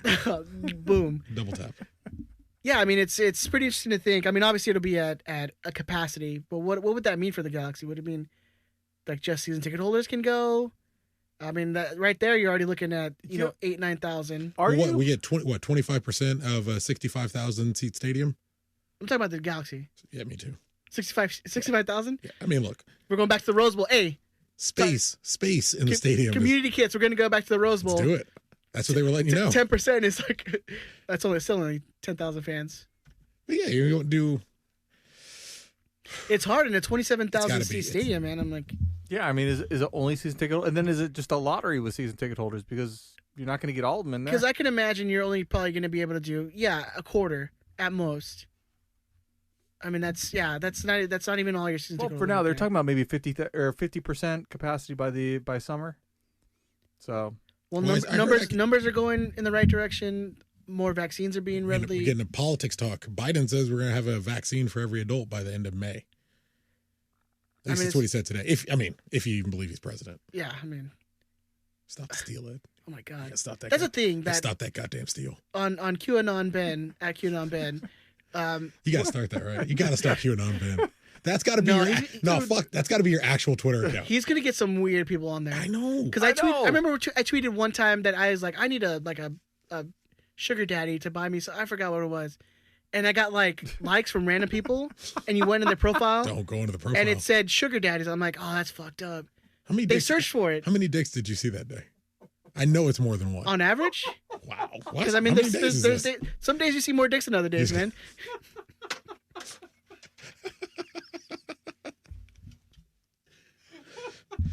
You know, look, Look, we're experiencing technical difficulties. so fans in the stands. Chris, what do you think? If It's a they very were musical episode. if they were allowing 25 people, he was 25. way too matter of fact about that whole thing. He was He's really like, certain. It was informative. Look, man, It wasn't even like a joke. He was like, "Hey, man, you're on the internet. some days you see more dicks than You're other on the days." internet. You're No, gonna he see looked you dicks. straight in the eye. Goes, you know, some days you see more dicks than Some days you others. see more dicks. Look, Look, well, we almost had this feeling of like, don't act like you don't know. don't act like you don't know. That's You know, exactly the vibe I was going You know, with. goddamn well, some days you just see more dicks than other days, Chris. Look. It's just the way it is. It's the internet, bro. Yeah, Like, look, just a part of being in Lars. Look, you're in Lars, you're gonna see some dicks, man. what goes on in the Lars Discord stays in Lars Discord. Hey, baby. But what do you? I mean, if they were allowing, say, a quarter, 6750, I think. and you were one of the people that were drawn in the lottery, would you go? Post-vaccine, We're talking April 17th or whatever the home opener is going to be. that's the thing. That's in my window for being able to get COVID again. And I was trying to do the math. I was trying to do the math Yeah. about the same thing. I was like, yeah. My priority is not going through that shit again. Or if and when I go through it, it's because I got the second dose. Like I'm not trying to run it 3 times. It's not gonna happen. Because by then, both my wife and my mother-in-law will have the vaccine. Yeah. And I mean, I have no idea. I have no idea when I'll even be eligible. Erica's good. Like Erica got her. She She can got go. hers like Yeah, she can early. But yeah, I get the people who are like, I can't wait to go back to game. I don't care. I'll go regardless. Like, fuck that. If you haven't had COVID, you shut your goddamn mouth. Like if you haven't had all the symptoms of COVID, I don't give a fuck what your opinion is on that. If you want to step into that shit, that's look, we're gonna lose with me at home, or we're gonna lose with me at the stadium. It's all the same. What do you think it's going to take for LA to be like, all right, we're going to allow fans in the stands? Like I know there's pressure from Dodgers now. It's going to take herd immunity. That's what it's going to take. You're not going to see full stadiums until then. Right. Oh, I don't think you see stadiums, full stadiums until I think at least 2022 for sure. For sure, not this year. 100% not this year. Let's just assume not this year. Move on. Unless you're Texas and Mississippi. Are you going? They call producer Ben. They say, hey, we need QAnon Ben at game 1. I'm like you. I was doing the math, and I'm like, it's within my way. Fuck that. Dude, I mean, you remember, dude? I had that shit bad. Fuck. I There's thought I was no going to way. the hospital a couple times. You two got it way worse than I did. You know, I was the lucky one. I was down for like 2 days and that was good. Sorry. You okay? It's way too. This whole episode's been way too negative headspace for me because you were like, I'm fucking good. I get YouTube fuck faces. You got it and you were bad. Well, it's true. I mean, I got lucky. I was like, I got a 32-year-old heart attack telling me he got lucky. Fuck you. which it's a thing they. Yeah, fuck you. Yeah. Well, he was fucking Bill Clinton quadruple bypass asshole. It was an episode, Chris. Lucky. A heart episode. It was a long episode. It was a fucking day. How long did you spend in the hospital? Did you stay overnight at the hospital? Did they say, we are not releasing you? Oh, I'd rather get a second heart attack than stay overnight at the hospital. It was fucking terrible, man. Yeah. I hated every second of it. I'll risk it. Send me home. So I'm actually with Tucker. I'm with Tucker on Yeah, this. fuck Fucking that, 32-year-old motherfucker have to stay overnight in a heart attack. I just got the ambulance. Ambulance. The ambulance. Call me an ambulance. What accent was that? You haven't seen that video? No. It was so it was like this. Videos. It was like this dude who like was messing with another dude on a bus, and got his ass beat, and so he was like, I did see that shit where the dude got wiped up on the bus. Yeah. And that's when he's like, call me an ambulance. So I got the bill back. Oh man, that's rough. Patreon.com/RiotSquadcast. Originally, it was going to be like 3,000, like 3,500. I sent in because they didn't have like my insurance stuff. We better take Sent that that community in? kit off. Sent that in. Put that $0. $0. Ooh. Damn. Anything is possible. Yeah, You guys couldn't see. Ed just prayed a rosary and shot it up to the sky. I did it with Sammy Sosa. There you go. God damn it, this thing gets stuck on me. Yeah, no, I got again lucky. Well, that's great. That was like I saw the bill come in the first time. I guess don't go to Patreon. I got the bill the first time and I saw the $3,500. He's gonna have another heart attack. I mean, go to Riot Squad Gear, Patreon.com/Riot. Look, got lucky this time. you're not watching the live video. See how lucky this time. You're not watching the live video. It's bound to happen again. It's gonna happen again. This Ed's lying. He walked in. He's like, "Bro, I'm at a new low. I'm so proud of myself."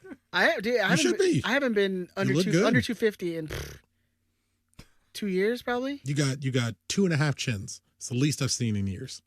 Love it. Love it. I like the work you're doing. Thank you, sir. Proud of you. He's like, "Fuck you." So, back to my original question. Box jumping bitch. If you're one of the lucky ones, it's a 25% capacity. You got drawn in the lottery. Would you go on opening day? No. If I had the vaccine, yeah. Other than that, no. I guess I can wear a mask and go, right? You can double it up, yeah. Double it mask.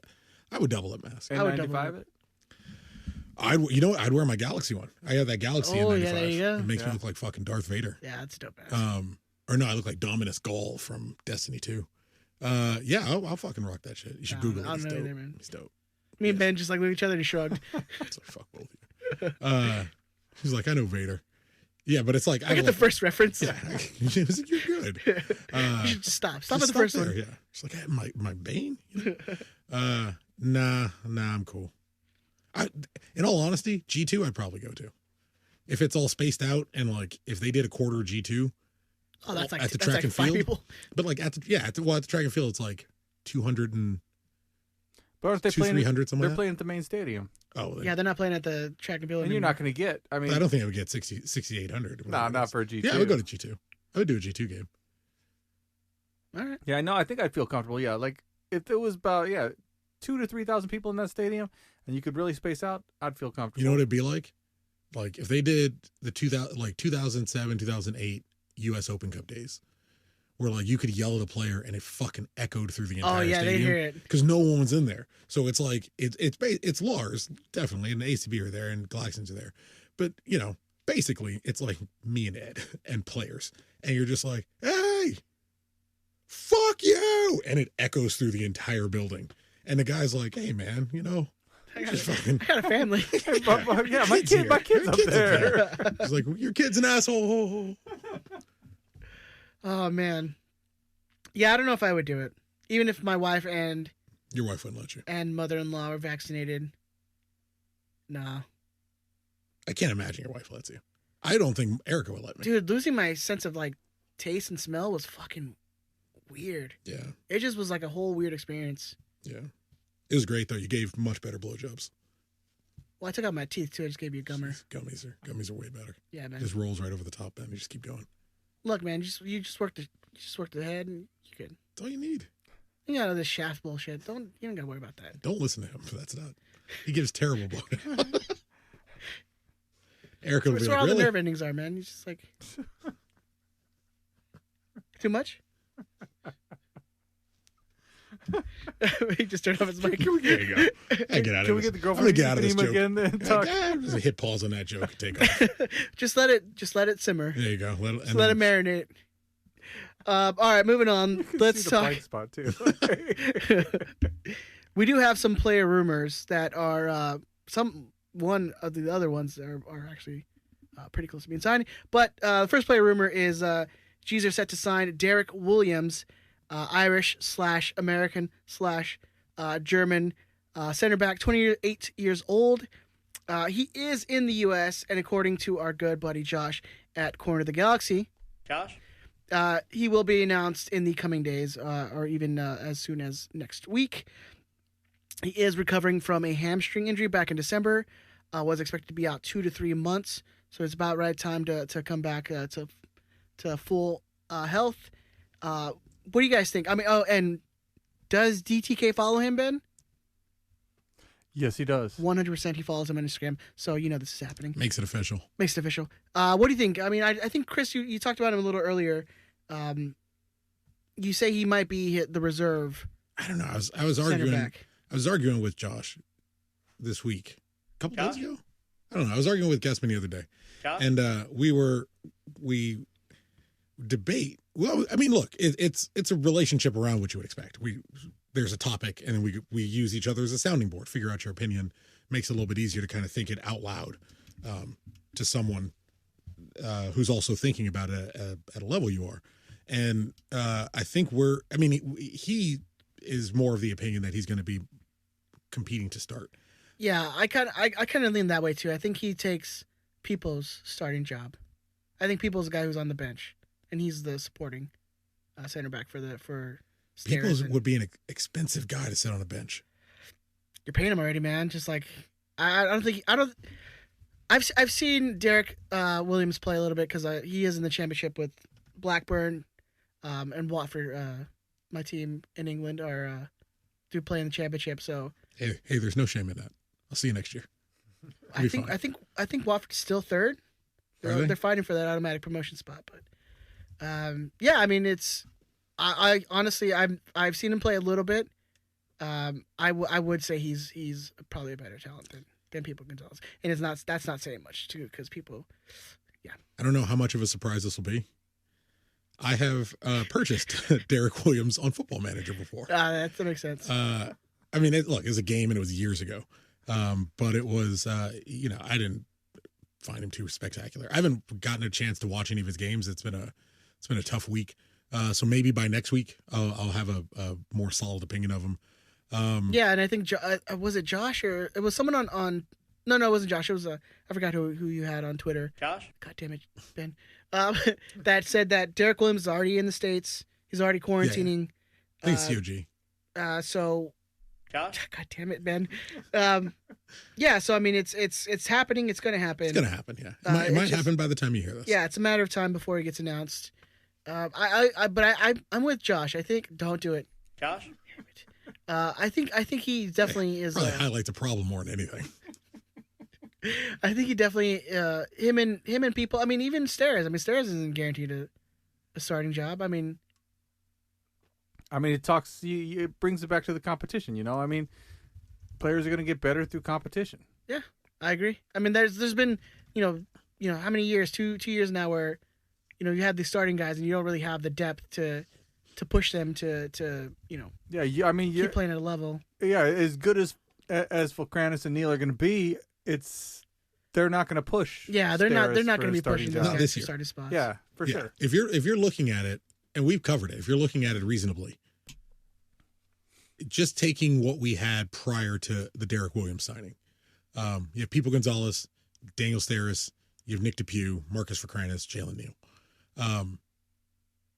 People gets injured, which at 33, a lot of years, a lot of miles on these legs. It's not crazy. It's not insane. Especially given our injury history over the last couple of years. It's not crazy. And it's going to be a pretty condensed schedule, April to October or whatever. People goes down hurt. Long-term injury, goes down hurt. Stairs gets a red. You're starting for Kranis or Neal. Period. Your next game, you're starting for Kranis. You have to. It's Nick DePuy and Jalen Neal for Kranis. You're built improperly. So you bring someone like Derek Williams in. Say it's Pipo. Say Pipo and Steris are starting still. Steris and Pipo start. somebody goes down, Derek Williams comes in. Steris gets a red, Nick DePuy comes in. Then for Kranis and Neal, already first-team players, they're your backups. Good to go. Moves like a Derek Williams makes it possible for Jalen Neal and Marcus Ferkranis to go back to G2, if that's the move. Mm-hmm. Because if Pipo and Steris are starting, Williams and DePuy can start at the reserve league. If Pipo's the one on the bench and you're starting Steris and Williams, then you have Pipo getting minutes. Pipo and DePuy getting minutes regularly. The guy plays center back, but predominantly, if he plays anything else, it's at left back. So you have a little more cover there. If that's a problem, I think when a lot of his play at Blackburn Rovers has been at left back, and when he got promoted with Bristol City in 2014-15, he played a lot of left back. Adds left back depth. You don't have to rely on Danilo Costa, who looks fucking swole. If you've seen that dude's picture, that dude definitely put some time in his year off. I think it's a great. I think it's the potential to be a really, really good move, and it's another domestic. So we're still hoarding these international spots. Yeah. It's overall it's going to end up being a great move, and you know what? Maybe he's a starter. Maybe he comes in as a starter. Maybe he comes in as a starter for Steris. You know, and I know people. $700 and something grand to sit on a bench is a lot. Yeah. Who knows? I mean, it's not a Vanny guy. You know, maybe he's just like, look. Yeah, I was just about to mention that. Gonzalez is not a Vanny guy. But he's an expensive, not a Vanny guy. True. He was $720,000 2 years ago. So with bonuses, But do you think they're approaching, like Klein and them are approaching Vanny and be like, look, you have to play that guy? I don't think you have to play him. I just think he's a big piece. Or they're like, wink, wink, nudge, nudge. You got to play that guy. I mean, I would. I'd highly recommend you play that guy. Make that guy work. No, I mean, look, and Vanny and Kalishman, great defensive players. They may speak to Pipo Gonzalez in a way GBS did. I'm telling you again, the amount of second chances I toss out for guys who were bad under GBS is insane, because he seemingly was so tactically inept and so steadfastly focused on what he thought was right. And that's what I'm kind of excited about, the way that Vanny is building this team. It's definitely building from the back up. Mm-hmm. You know, that's what Bruce was like. Yo, you win ugly, win nothing, you still win. Yeah. You're winning a game. If it's 1-0, 3-2, 5-4, you're winning that game. Winning 1-0 is a hell of a lot prettier than losing 3-1. That's Bruce Arena. That is the gospel of Bruce. Like you may score in the first minute and defend for 88 minutes. Is it boring? Maybe. Fucking nerve-wracking? Hell yeah. But losing is fucking awful. Yeah. Losing is terrible. Like I want to see a good team that can make some shit work. Maybe this guy, who's apparently a championship level player, maybe this guy's a championship level player, can play with Pipo. Play center back, left-sided center back. Pipo plays right-sided center back. Maybe they both work. People have been complaining about Steris for years. That's what I'm saying. Like, it's not. We're talking about Pipo and him losing his job, but I mean, you look at Steris. I mean, and you talk about not making much money. That dude's making like 60 grand a year. Steris, I think he's making. No. I know. I'm just. But I mean, if to the point, like last numbers we have for Steris 2019 was made 157, 2 years ago. He's vice captain of the team. Regular starter, like he's got to be doing better. All right, 165. Yeah, toss him a little bit. But if you can make both of those guys work, and from a Vanny perspective, like Traore, not a Vanny guy. Steris, not a Vanny guy. Giancarlo Gonzalez, not a Vanny guy. Julian Araujo's not a Vanny guy. Yeah, none of these guys are Vanny guys. So, Steris, if you want to view Vanny the way I'm viewing him, or try to look at him this way, it should be open season. Nick DePuy should have as good of a shot at that spot as Giancarlo Gonzalez. So if Vanny can figure out a way to make both these guys work, hey, could be the start of something good. Yeah, love it. The other rumor that's going around is G's are interested in French winger Samuel Grandsir, which, I mean, I'm not pronouncing it in French. But Grandsir? Grandsir? Are you watching Lupin? Have you seen Lupin on Netflix? I've heard it's good. Bro. I just started watching Ted Lasso. I'm behind. I know I'm late. I haven't seen it. I hear it's I know. Don't good. bother. Yeah, it was the best show on TV. I told you That's so both it good. was the best show Don't on bother. TV a Don't long time bother. ago. I'll watch it at some point. I'm not watching it right now. I don't need it. It's so good. I don't have time for it. It's so good show.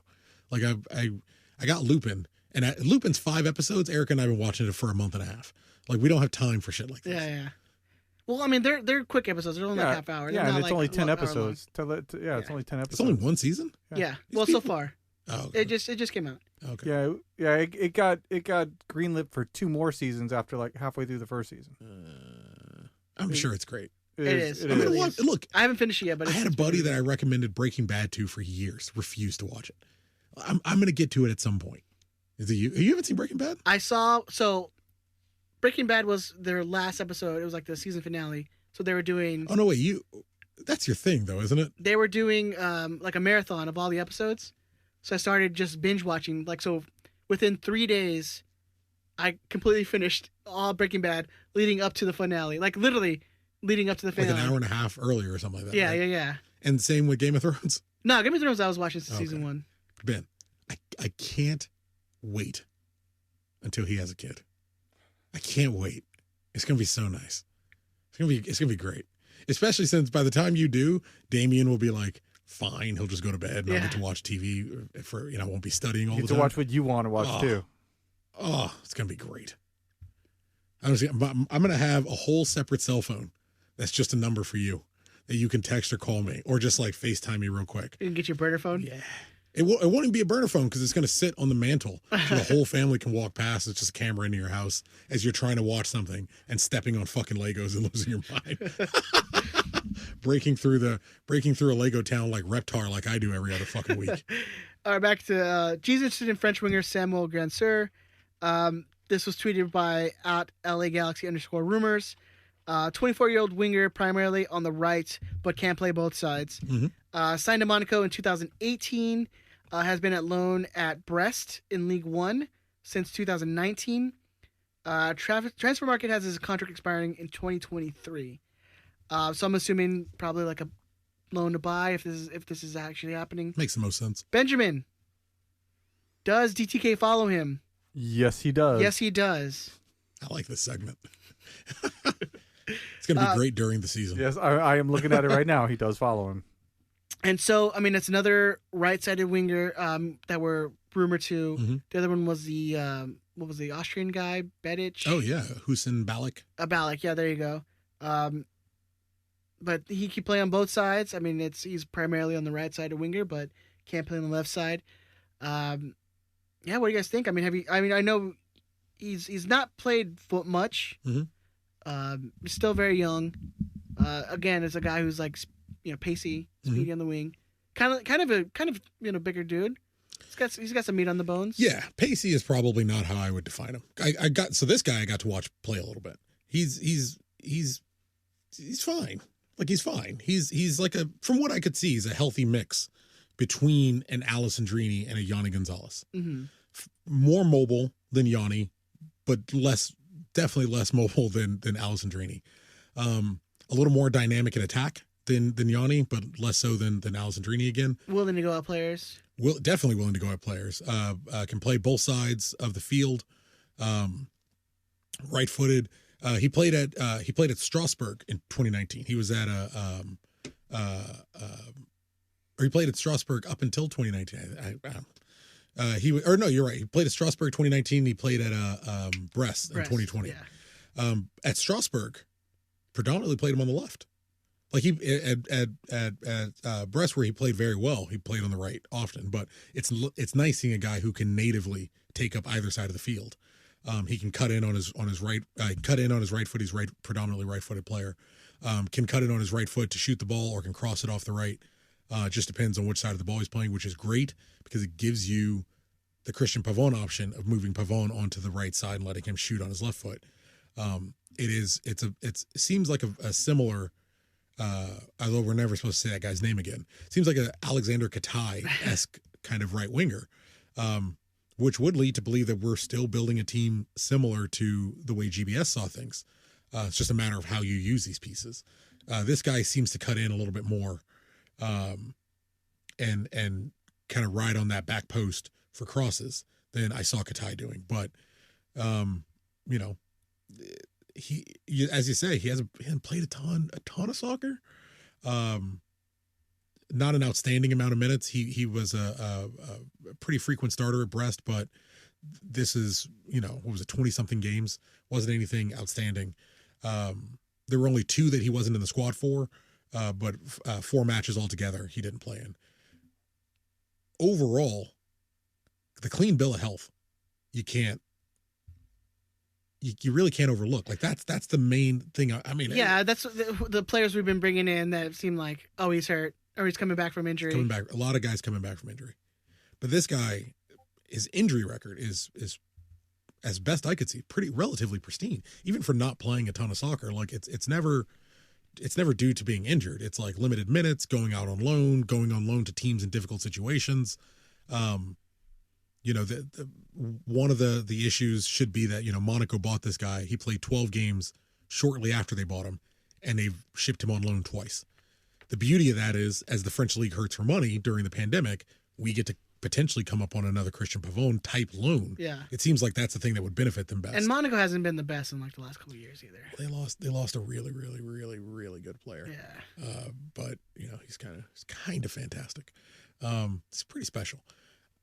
But it's nice seeing us linked to someone in a starting role, position of need, with some European quality. I'm not, there's playing in Europe and then there's playing in Europe, and I'm not sure this guy necessarily plays in Europe, but it was enough to make Monaco want to spend, I think, about $5 million on a transfer fee.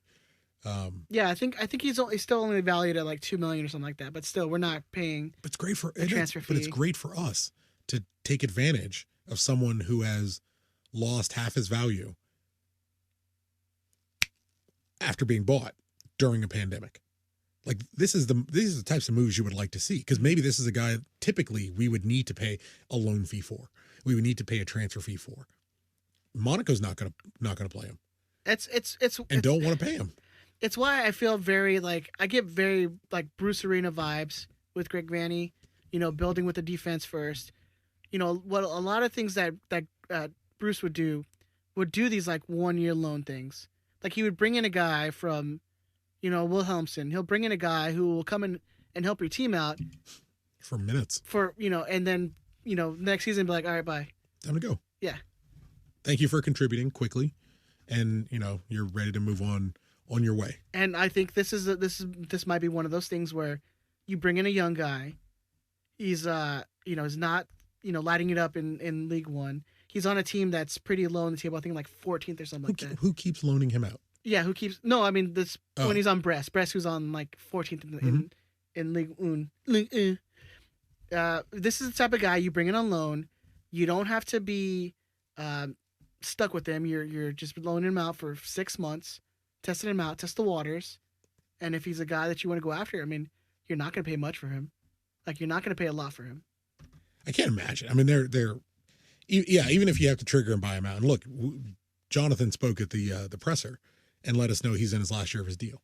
So even if he's amazing, dream scenario, he is the next Allison Drini, and you want to lock him down. Next year, you have an open DP spot. I don't even think you would have to. If you need it, but yeah. I mean, if you need it, yeah. I wouldn't even think like his value. You wouldn't even have to trigger that DP. And for him, hey, maybe we just keep using that Uriel Antuna model. Showcase him. Come here, we'll showcase him. Yeah. What are you doing? What are you doing out? You're getting loaned out in France. You got to have more eyes on you at LA Galaxy than you would at Brest. I know Brest are very popular. I was like, which direction is this going? Where are we going? Were you really? You weren't saying what direction is going. You know exactly what direction. Eventually it was going to go with the boob joke. Boobs are great, man. Who doesn't love boobs? Do they have motorboats in Brest? He went dark again. Well, that's racist. Oh, yeah. It's cool. It's cool. You get a pass. Look. As long as you say it's cool. It's cool. All right, cool. Cool. Tapatio? So let me tell you about Miguel Herrera and Gio. What do you think? You think this is going to happen?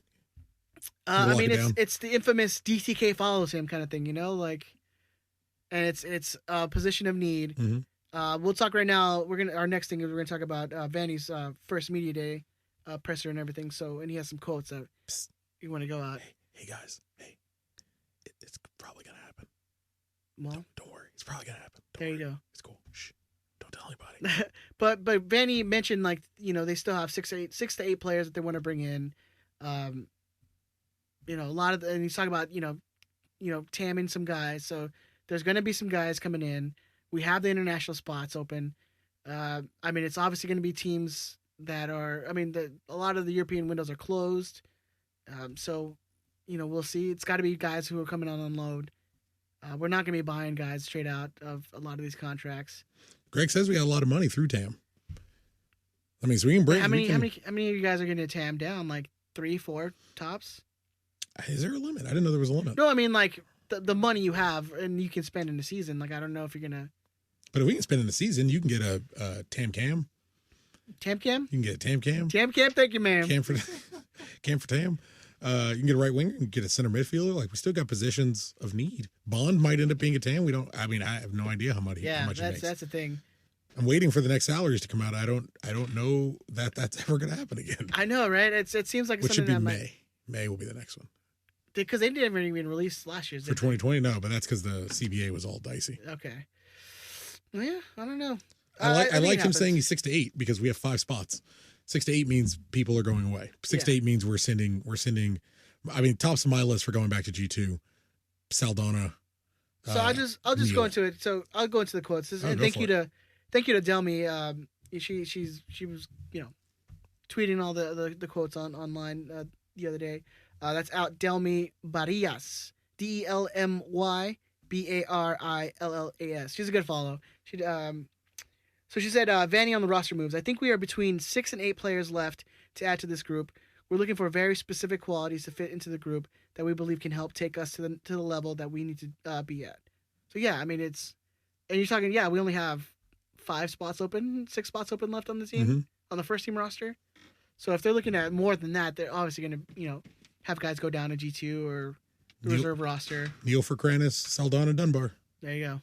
That is the list of 4 that make the most sense. Opens up a lot of space for you to maneuver and make moves. It seems common sense, but we'll see.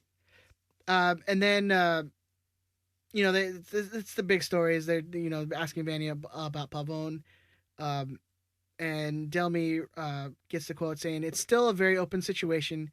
It feels like it's right there. We remain optimistic that he can get pushed over the edge.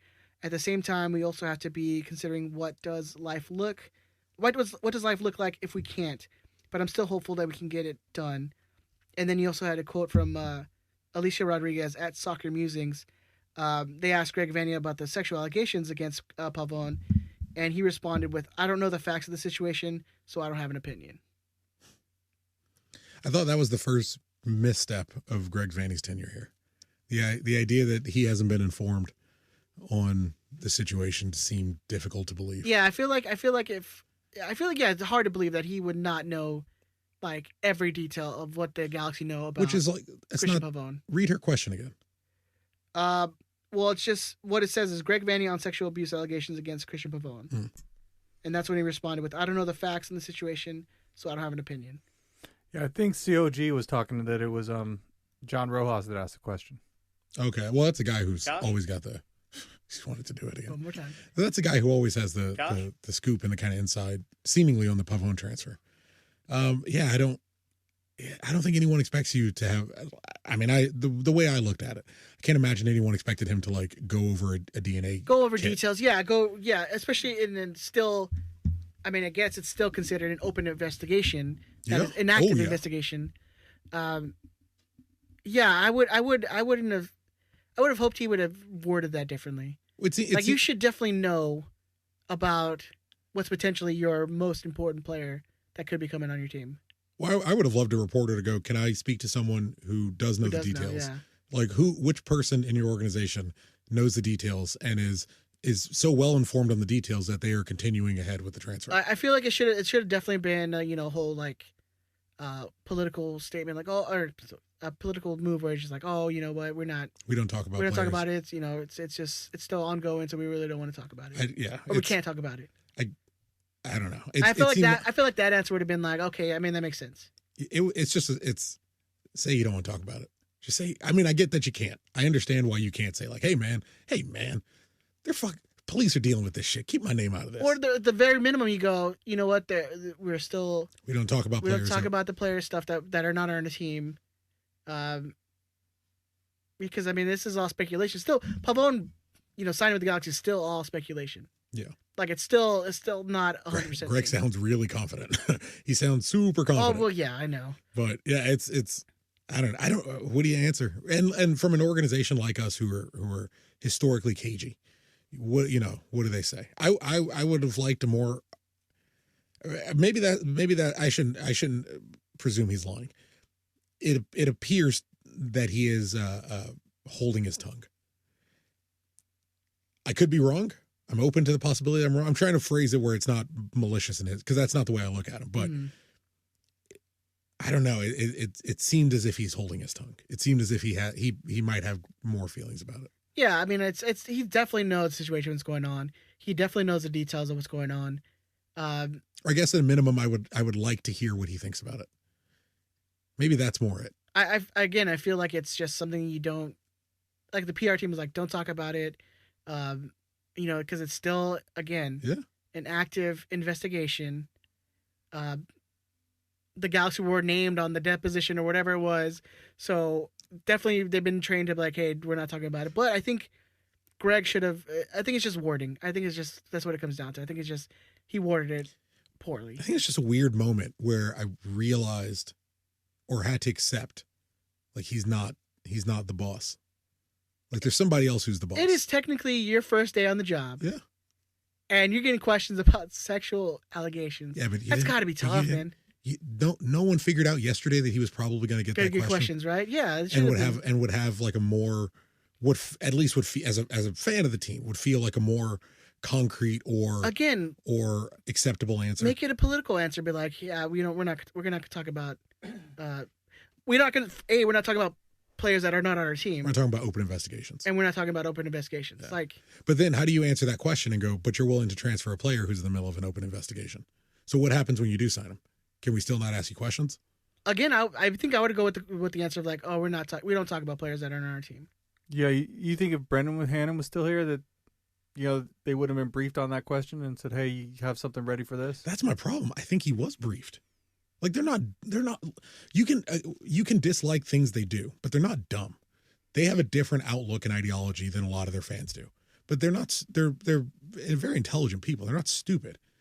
That was the prepared answer. Like I wish the prepared answer was better than that. Yeah. But he didn't stammer in his answer. That was the conversation they came together and chose to move. They 100% knew that question was coming. Obviously, it's one of the biggest stories that's happening in the Galaxy universe. It's got to be something that they should have been more prepared to answer in a way that you like, because they were prepared. Just in a way that you found fulfilling. I wouldn't even say it was something that I liked. I would just say something that's more appropriate. Appropriate? Because it's saying, "Oh, I don't know. I'm not gonna." I can't answer something I have no details on. But you have details on whether you have details. This is the thing. You have no details on the sexual assault allegations towards a player you're in the middle of completing a $10 million transfer for. Oh, yeah. Reportedly. You have no details on that, but you have details on what went on with his surgery, and you have details on what they took out of his ankles in his surgery, but you have no details on a report that came out this week that the prosecutor has asked let me see if I can pull it up from Translate. It was on Twitter. Prosecutor Peralta Otonello issued an official letter to the magistrations that if Christian Pavone travels abroad, he must request explicit authorization.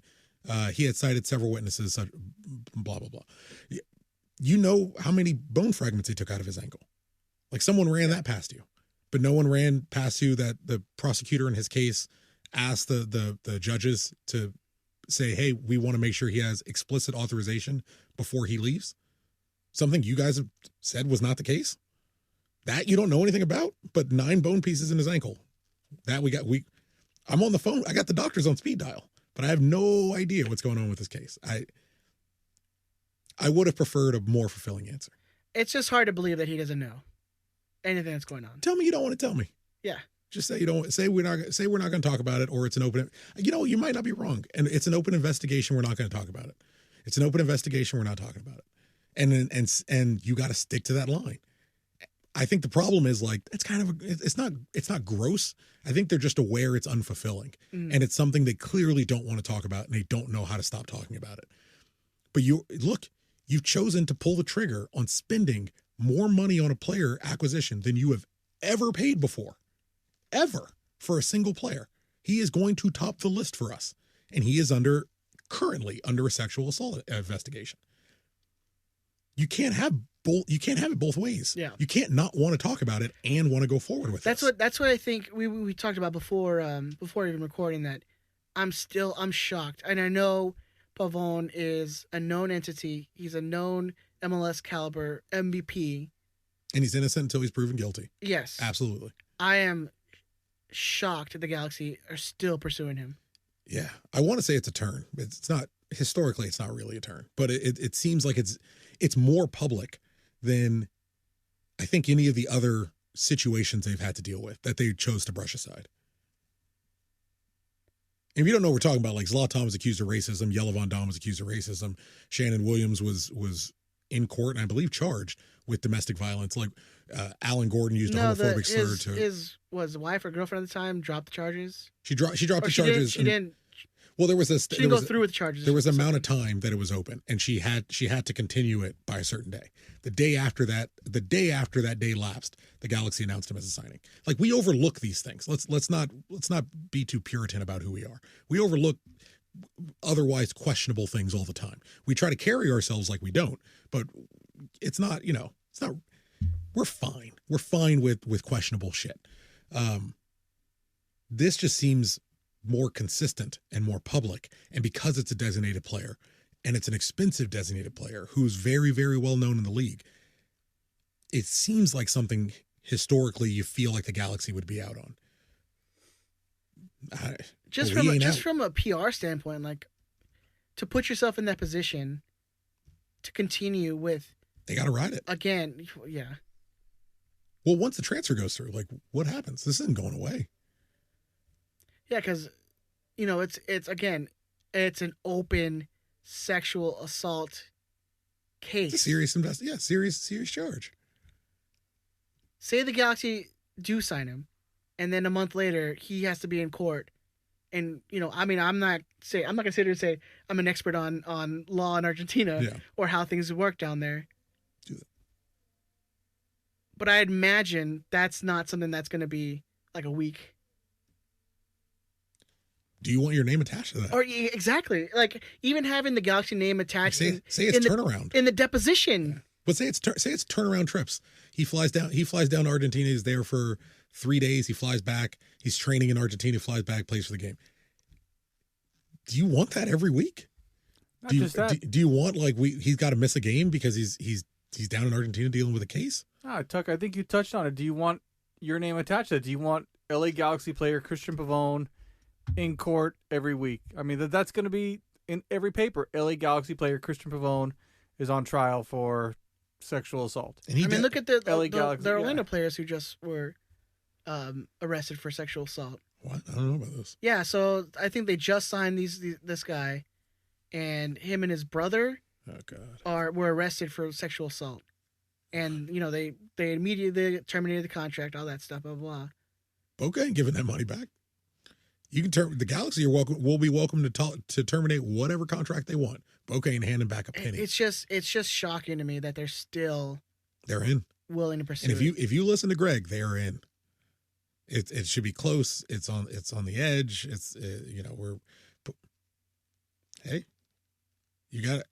And again, he is innocent until proven guilty. In America, I don't know how Argentina rolls, but in America, he is innocent until he's proven it. Based on the structure I was raised in, that's the way I should say it. Yeah. Based on the structure I was raised in, allegedly, you are innocent until you're proven guilty. But it's even if so, it's just hard. It's something that's gonna. I mean, unfortunately, if he's innocent, and something that's gonna constantly be attached to his name is he had this sexual assault, case that was brought against him, and that you're bringing to the Galaxy because you're gonna be like, oh, Christian Pavone, the guy who was, accused of sexual assault. Like, well, look what we did with, guys like what was his name that was on Seattle that used to play for us, Nate Jaqua, whatever. Like, he was accused of sexual assault, and like I make fun of it, but we're like, that's something we attach with that guy. Yeah, that's still the way I think. The moment you say Nate Jaqua, I think about him and Freddie Montero in the same week being accused of sexual assault. I don't even know what happened with either of those cases, but it's the first thing I think about. Like, you got to admit it. And that's going to be attached with Christian Pavone's name when he comes to the Galaxy, if they continue to pursue him, whether he's guilty or not. And if he's not guilty and the Galaxy do sign him, that's something that's going to be attached to it. It's something you got to own as a piece of it. I'll tell you this. I imagine, and they sold authentic.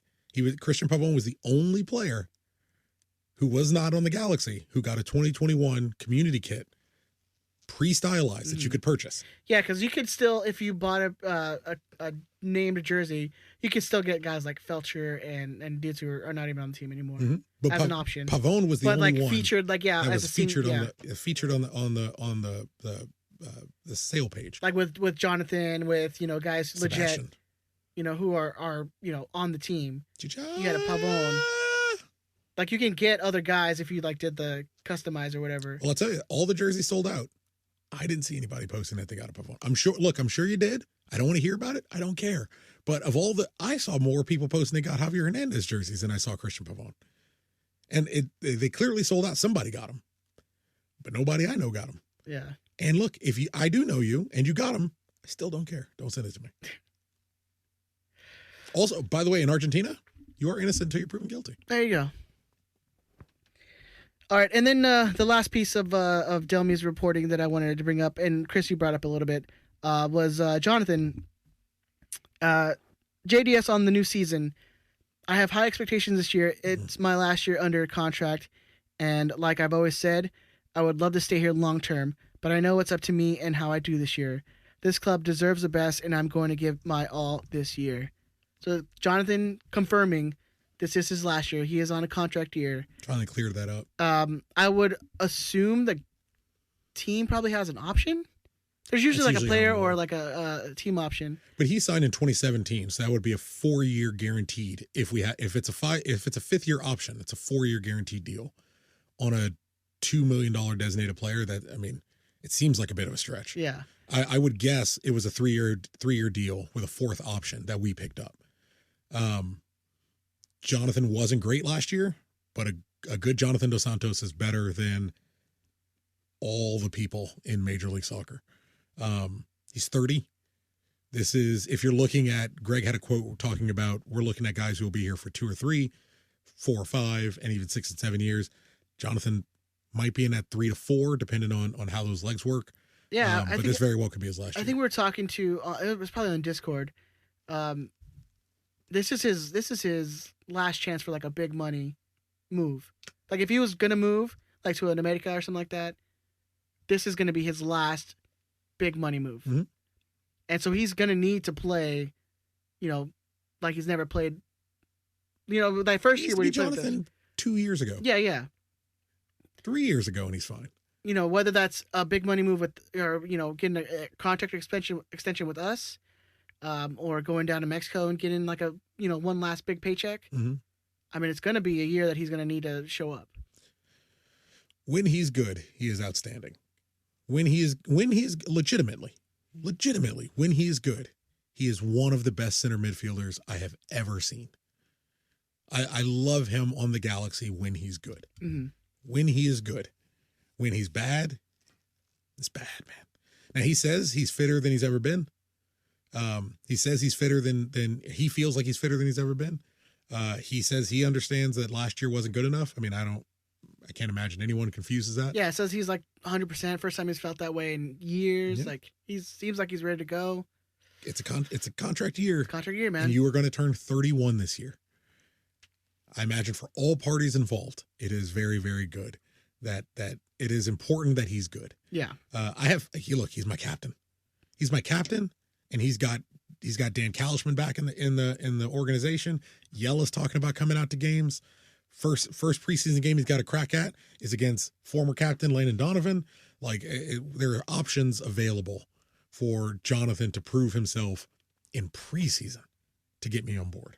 To the point about his 4-year deal, I like that we finally got some clarity. There was rumors earlier on that he had signed a 4-year extension. Sounds like there was something just lost in translation. He signed the 4-year deal in 2017, and he'll be out here.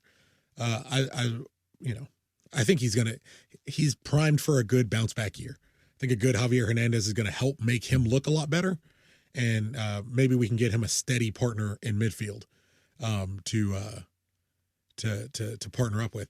Wouldn't mind seeing Jonathan take over defensive midfield duties and a more forward thinking center midfield partner be signed for him.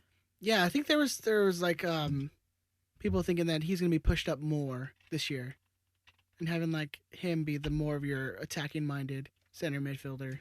Based on what we currently have, I prefer his defensive attributes. Yeah. Over Carlos Harvey.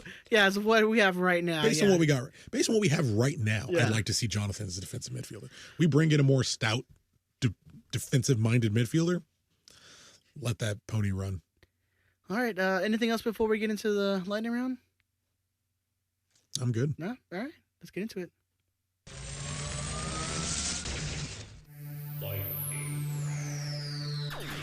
Pew, pew, pew. Pew, pew, pew. Benjamin, hold on. Uh-oh. Because I have a question for you, sir. Ooh. This is from Angel on the on our Instagram. Angel? Yes. Angel. No, different Angel. Different Angel. He asked, "Will you be answering the questions this week?" I don't answer the questions. I ask the questions. Oh, will you be answering the questions this week? Oh, I don't know what. But I said, depends on producer Ben. Haha. He goes, oh, I thought I was talking to him. No, he doesn't read those. So I said, I'll make sure to read it to you. So I had to read it to will you. I be answering the questions? No, probably not. Okay. Maybe I'll chime in here or there, but chances are you guys will be answering the questions. So the first one is from Alberto Diaz. His weekly question really isn't even for us. He asked, will the prediction game be returning this year? That's a question for Big Tony. I would imagine it would be, because it doesn't seem like... I think Tony said he would. This is how you know we don't read the lightning round questions ahead of time. Because we would have texted Tony. Yeah, we would have texted. But we'll find out for you. And no, he usually goes to bed earlier than when we finish. Yeah, he usually goes to bed earlier than when we start. At the latest, if we remember, it'll be up next week. Ask the exact same question next week. I would be a betting man saying that it's going to be back next year. Yeah, I think he said it was going to be back next year when he came on for show 200. He seems like he enjoys it. Yeah. It's good times. Good content. Extra content we don't have to do. So I appreciate it. Keeps him busy. Art from Lars. It's his birthday, so shout out to Art. Happy shout birthday, out to good Art. sir. Happy birthday, sir. As Chris would say, you have a huge dong. Massive penis. Look, men don't want to hear happy birthday. They want to know. They want to feel reassured of the fact their package is at least an adequate size. So, sir, and that it works. Yeah, massive dong. You father many sons. Some days you see more penises than others. It's have to be on my gravestone. Today might be that day. Sashi Shashi, I think that's Jaime. He says, I love the G's, but the squad looks really incomplete. It is. Incomplete. Like we said, Greg thinks we at least need 6 to 8 more players. Mm-hmm. So he is right. He's definitely right. And it's 100% true. And that was his statement. His question is, what's there to get excited about? Like in life? It's a real existential question. I know. Look, man. He was specifically talking about how everyone's excited about every offseason brings new hope and excitement. It's honestly some of the best times because you get all the new signings, you get everything, like all these new jerseys. Mm-hmm. I mean, I love the preseason because it's exciting. It's possibilities, right? What is there to get excited about? They can't disappoint you for like 8 weeks. Yeah. This is the best time. You get all the training videos, you get everyone happy, everyone's good, everyone's feeling upbeat. Do you see the beauty of that video? We didn't get scored on once.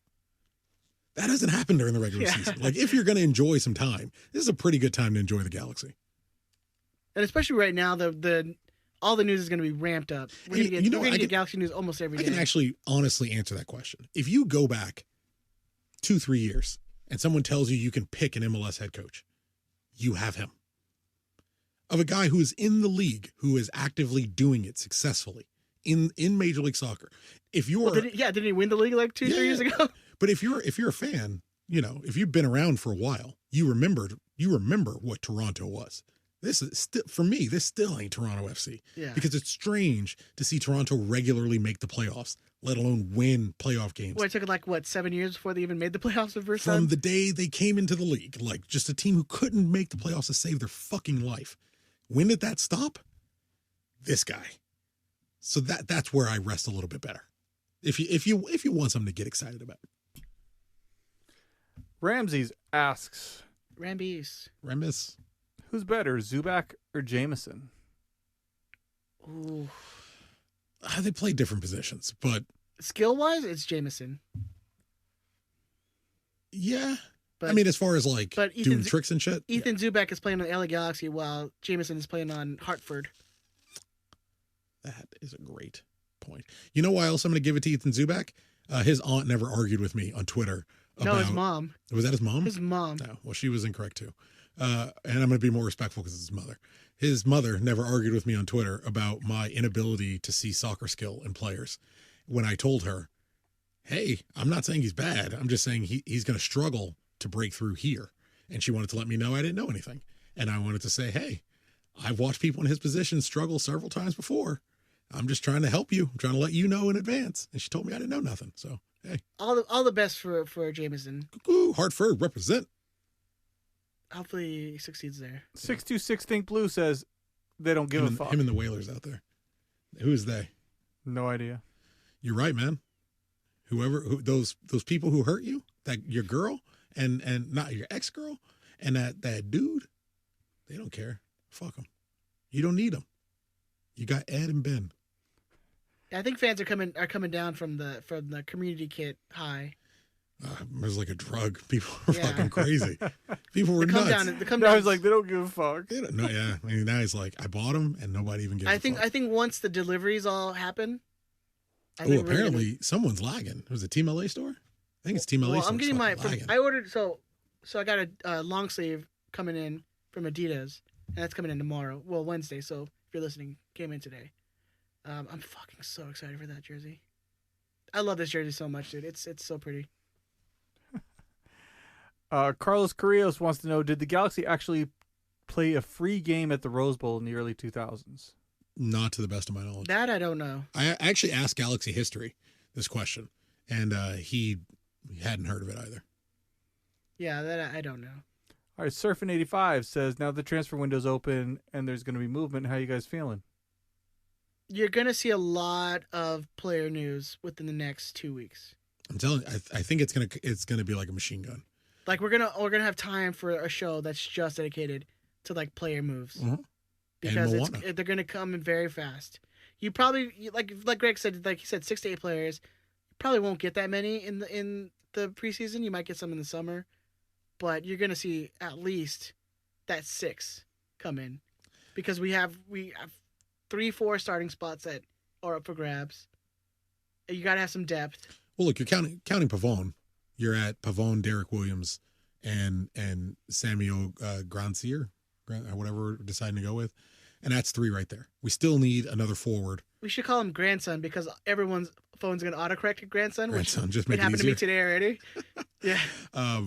But between Grandson and Jonathan's partner and Pavone, you're at 3. If you need a cam, you're at 4. And if you sign an actual number 2 forward, you're at 5. Like, it's really not a stretch to see that we signed 5 before the start of Major League Soccer. There's 3 that are on the horizon as it is. A fourth is they're still working and still scouting and still trying to get players right now. We're at 4, easy. So I definitely think 5 ends up happening. I think 5 is probably where I'm chilling at. Yeah. And that's still full. You could still send Neil and Fakranus down, open up 2 more spots. Yeah, and I think you wait till the summer to bring in some reinforcements or anything you need. Afja asks, will Samoa Bob cave in and get the community kit? If he does, he won't tell anybody. And I'm not trying to blow up a spot. He actually said he liked this jersey. Yeah, of course he did. So everyone likes this jersey. It is one of the rare universally loved jerseys around the league. People like this jersey. You even had like San Jose and Levos fans were like, "This is actually pretty nice." You would have to be an open contrarian to say that you don't like it. Yeah. And Andrew naturally is being a contrarian to your opinions on him being a contrarian. But I definitely think liking the jersey. If he buys it, he's never telling a soul. Nah, man, flannel and black pants, and brown pants. He's fine. It's staying in the closet. It's staying in like his dresser. Closet.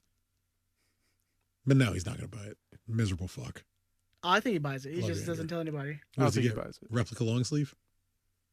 I would like to see him in replica long If sleeve. Andrew showed up in a jersey, I think he'd actually look good in the replica long sleeve. Everybody does. It's beautiful. Yeah, man. Everybody looks good in a long sleeve. Period. Long sleeve jerseys just make you look. You know better. what's funny too is I saw an article like literally a week before the jersey dropped, where they're like, man, they don't make long sleeve jerseys anymore.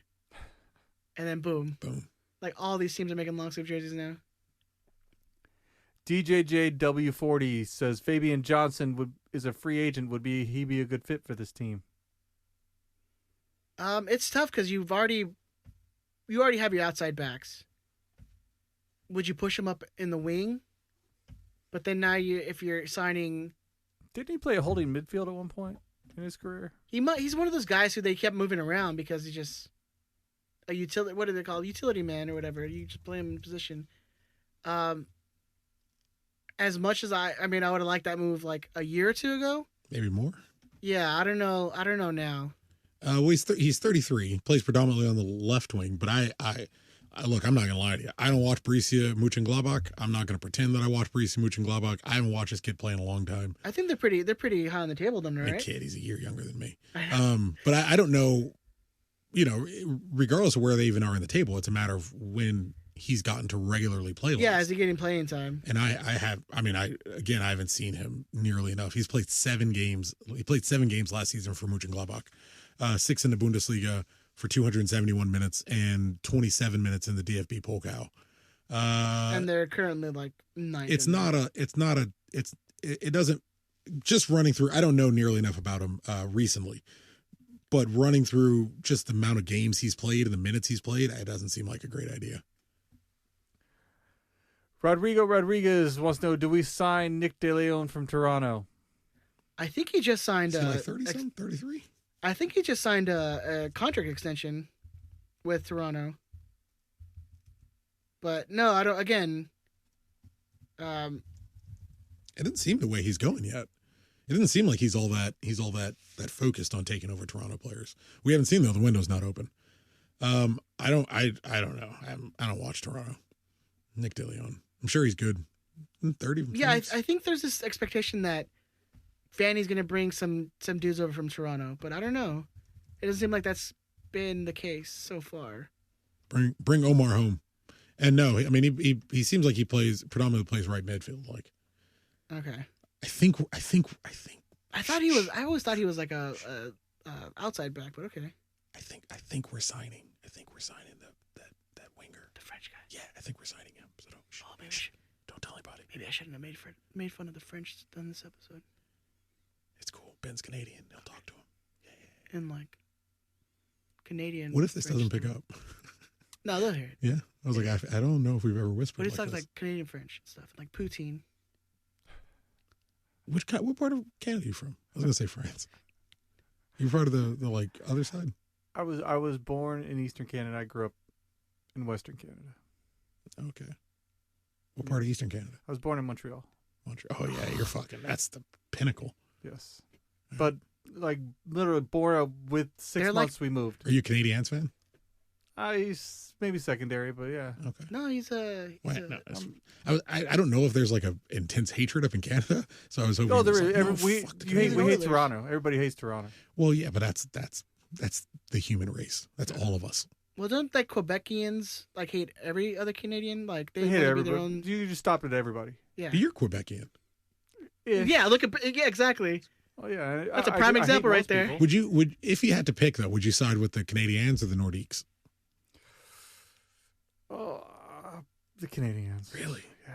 They had great history. They do. But I like the Nordiques because they're gone. I don't know why. It just makes me like them more. I like the teams that are gone. That was hockey talk. Yeah. Fuck Eric Lindros. Hockey talk. All right. Don Cherry's a bitch. Dago Esco. Dagoberto. What's your favorite Lars chant besides Riot Squad We Are Here? I don't know what I Does can it have to be a call it. regular one? What can I call it where I can't say the name? My favorite chant that we did was against Luke Rogers. Oh, God. Where the guy was an absolute prick. Yeah. And so we chanted him, look like a penis. You fucking look like a penis. Look like and a it was penis. It was so loud. So loud. That might be my favorite one. What was that? Was that 2011? Oh, shit. It's going to bother me till I find this now. Yeah, I don't remember. So there was a time, if you're a younger MLS fan, there was a time where somehow in the Western Conference Final, you could play a team from New York. Major League Soccer was a strange place.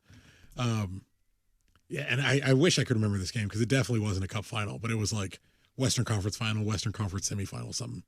One of those. Yeah, that was back when 2011. Yeah, they took like the top 4 teams and then they had wild card teams and just put them in. Everyone went everywhere else.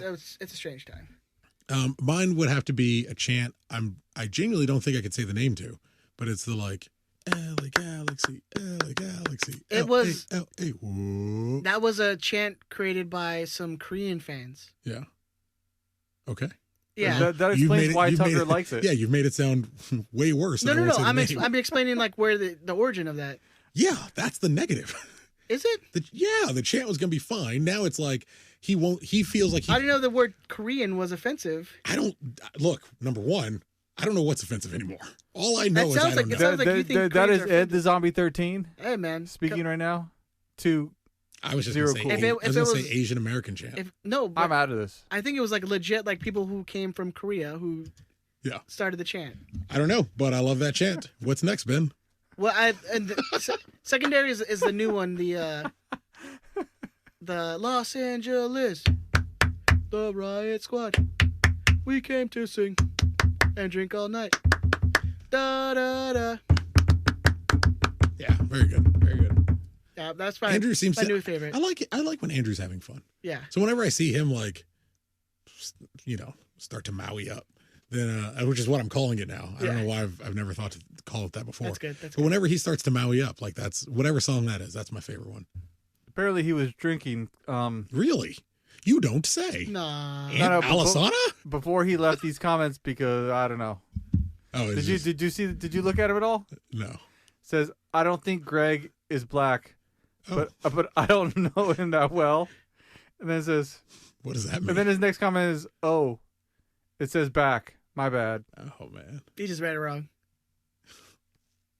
I'm just like, the Instagram story was like Greg Vanny, we are back. Mm-hmm.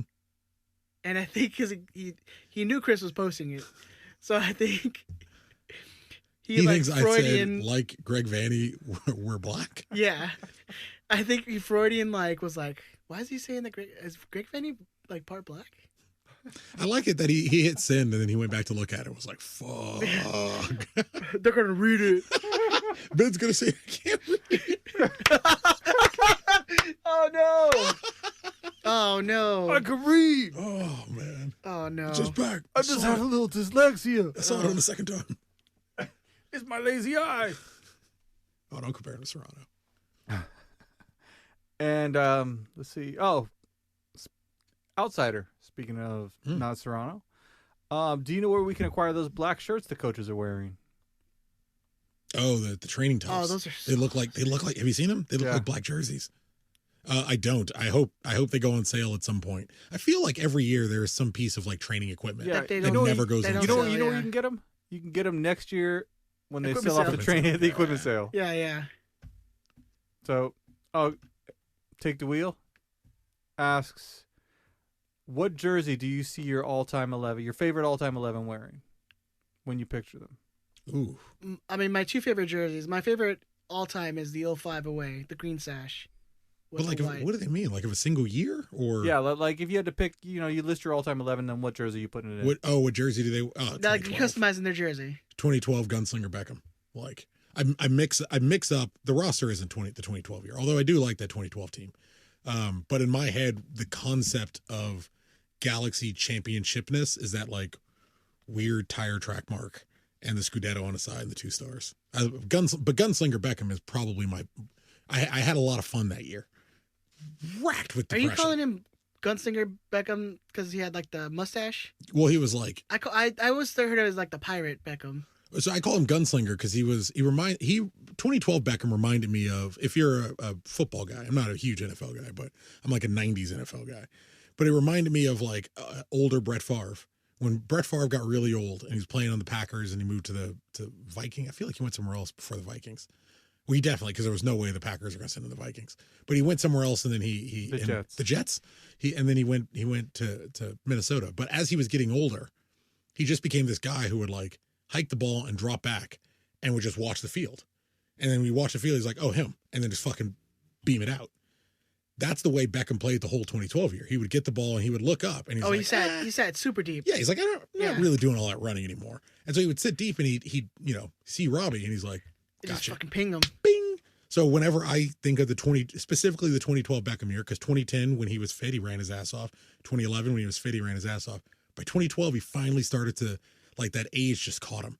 And so I always think of like sitting deep, got the ball, ping it 60 yards over the top. Whatever the soccer equivalent of it, like a dinger, you know? Yeah, I think it fits. I mean, that's the way he would take the ball beneath halfway and like look up and you'd see him spot Robbie Keane or spot Landon running out. And he would just look down and he's like, got him. Pow, pop it up. And then start jogging up.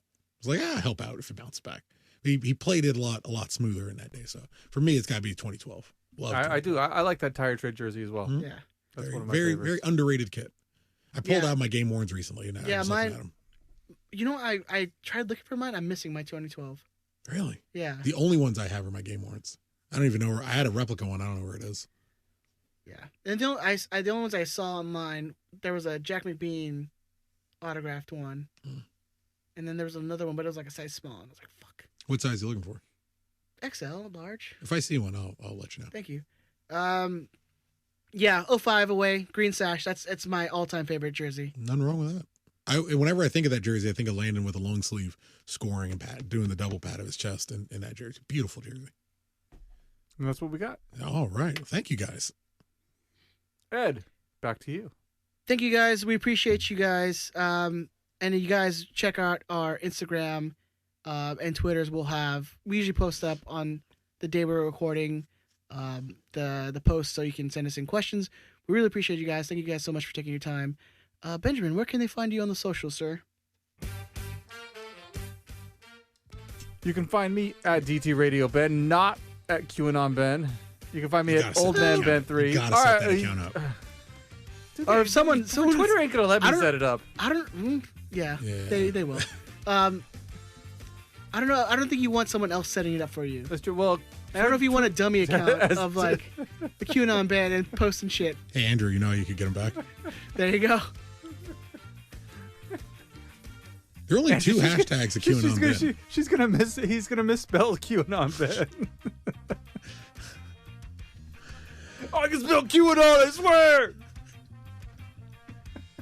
Ed, where can they find you? They can find me on Twitter and Instagram at EdTheZombie13. You can find the show on Twitter, Instagram, Facebook, YouTube, all those places. Search Riot Squadcast. Please like, subscribe. Please share if you see an episode coming out. We'd love to have you guys interact with us. Please send us in your questions. We have an email. Please, baby, please. We have a phone line open if you want to leave us a voicemail. We'd love to hear from you guys. And especially since this season is starting to ramp up, please send in your voicemails. Try to keep it under a minute. Leave your name so we can give you your shout out. Yeah. Tucker, where can they find you on social, sir? You can call that number at 562-641-5277. My wife texted me, so I wasn't paying attention to Ben. So I wasn't sure if he gave that number out. Okay, cool. But you see, I was here for you. I kept appreciate going that, with sir. it. You can find me on Twitter at ZeroCool138 on Twitter and Instagram, and not even on Goodreads. I don't leisure read anymore. I just read boring books for school. You can catch us on Patreon at patreon.com/Riot Squadcast. I already have an episode that's going up on Friday. Yes. And we had that Ballad of Winston Griffiths about 2 weeks ago, a week or so ago, working on the next one, which I think is going to be a deep dive into the number 10s in Galaxy history. Ooh, At some point, I want to do a dive into the number 9s, because that's the one where we've had the most players over time. But yeah, if you have any ideas for deeper dives on Patreon, let me know. Get in touch with the show, and I guess we'll see you guys next week. We love you guys. Thank you so much. Be safe. Take care. Be nice to each other. Bye. Keep searching for jersey numbers.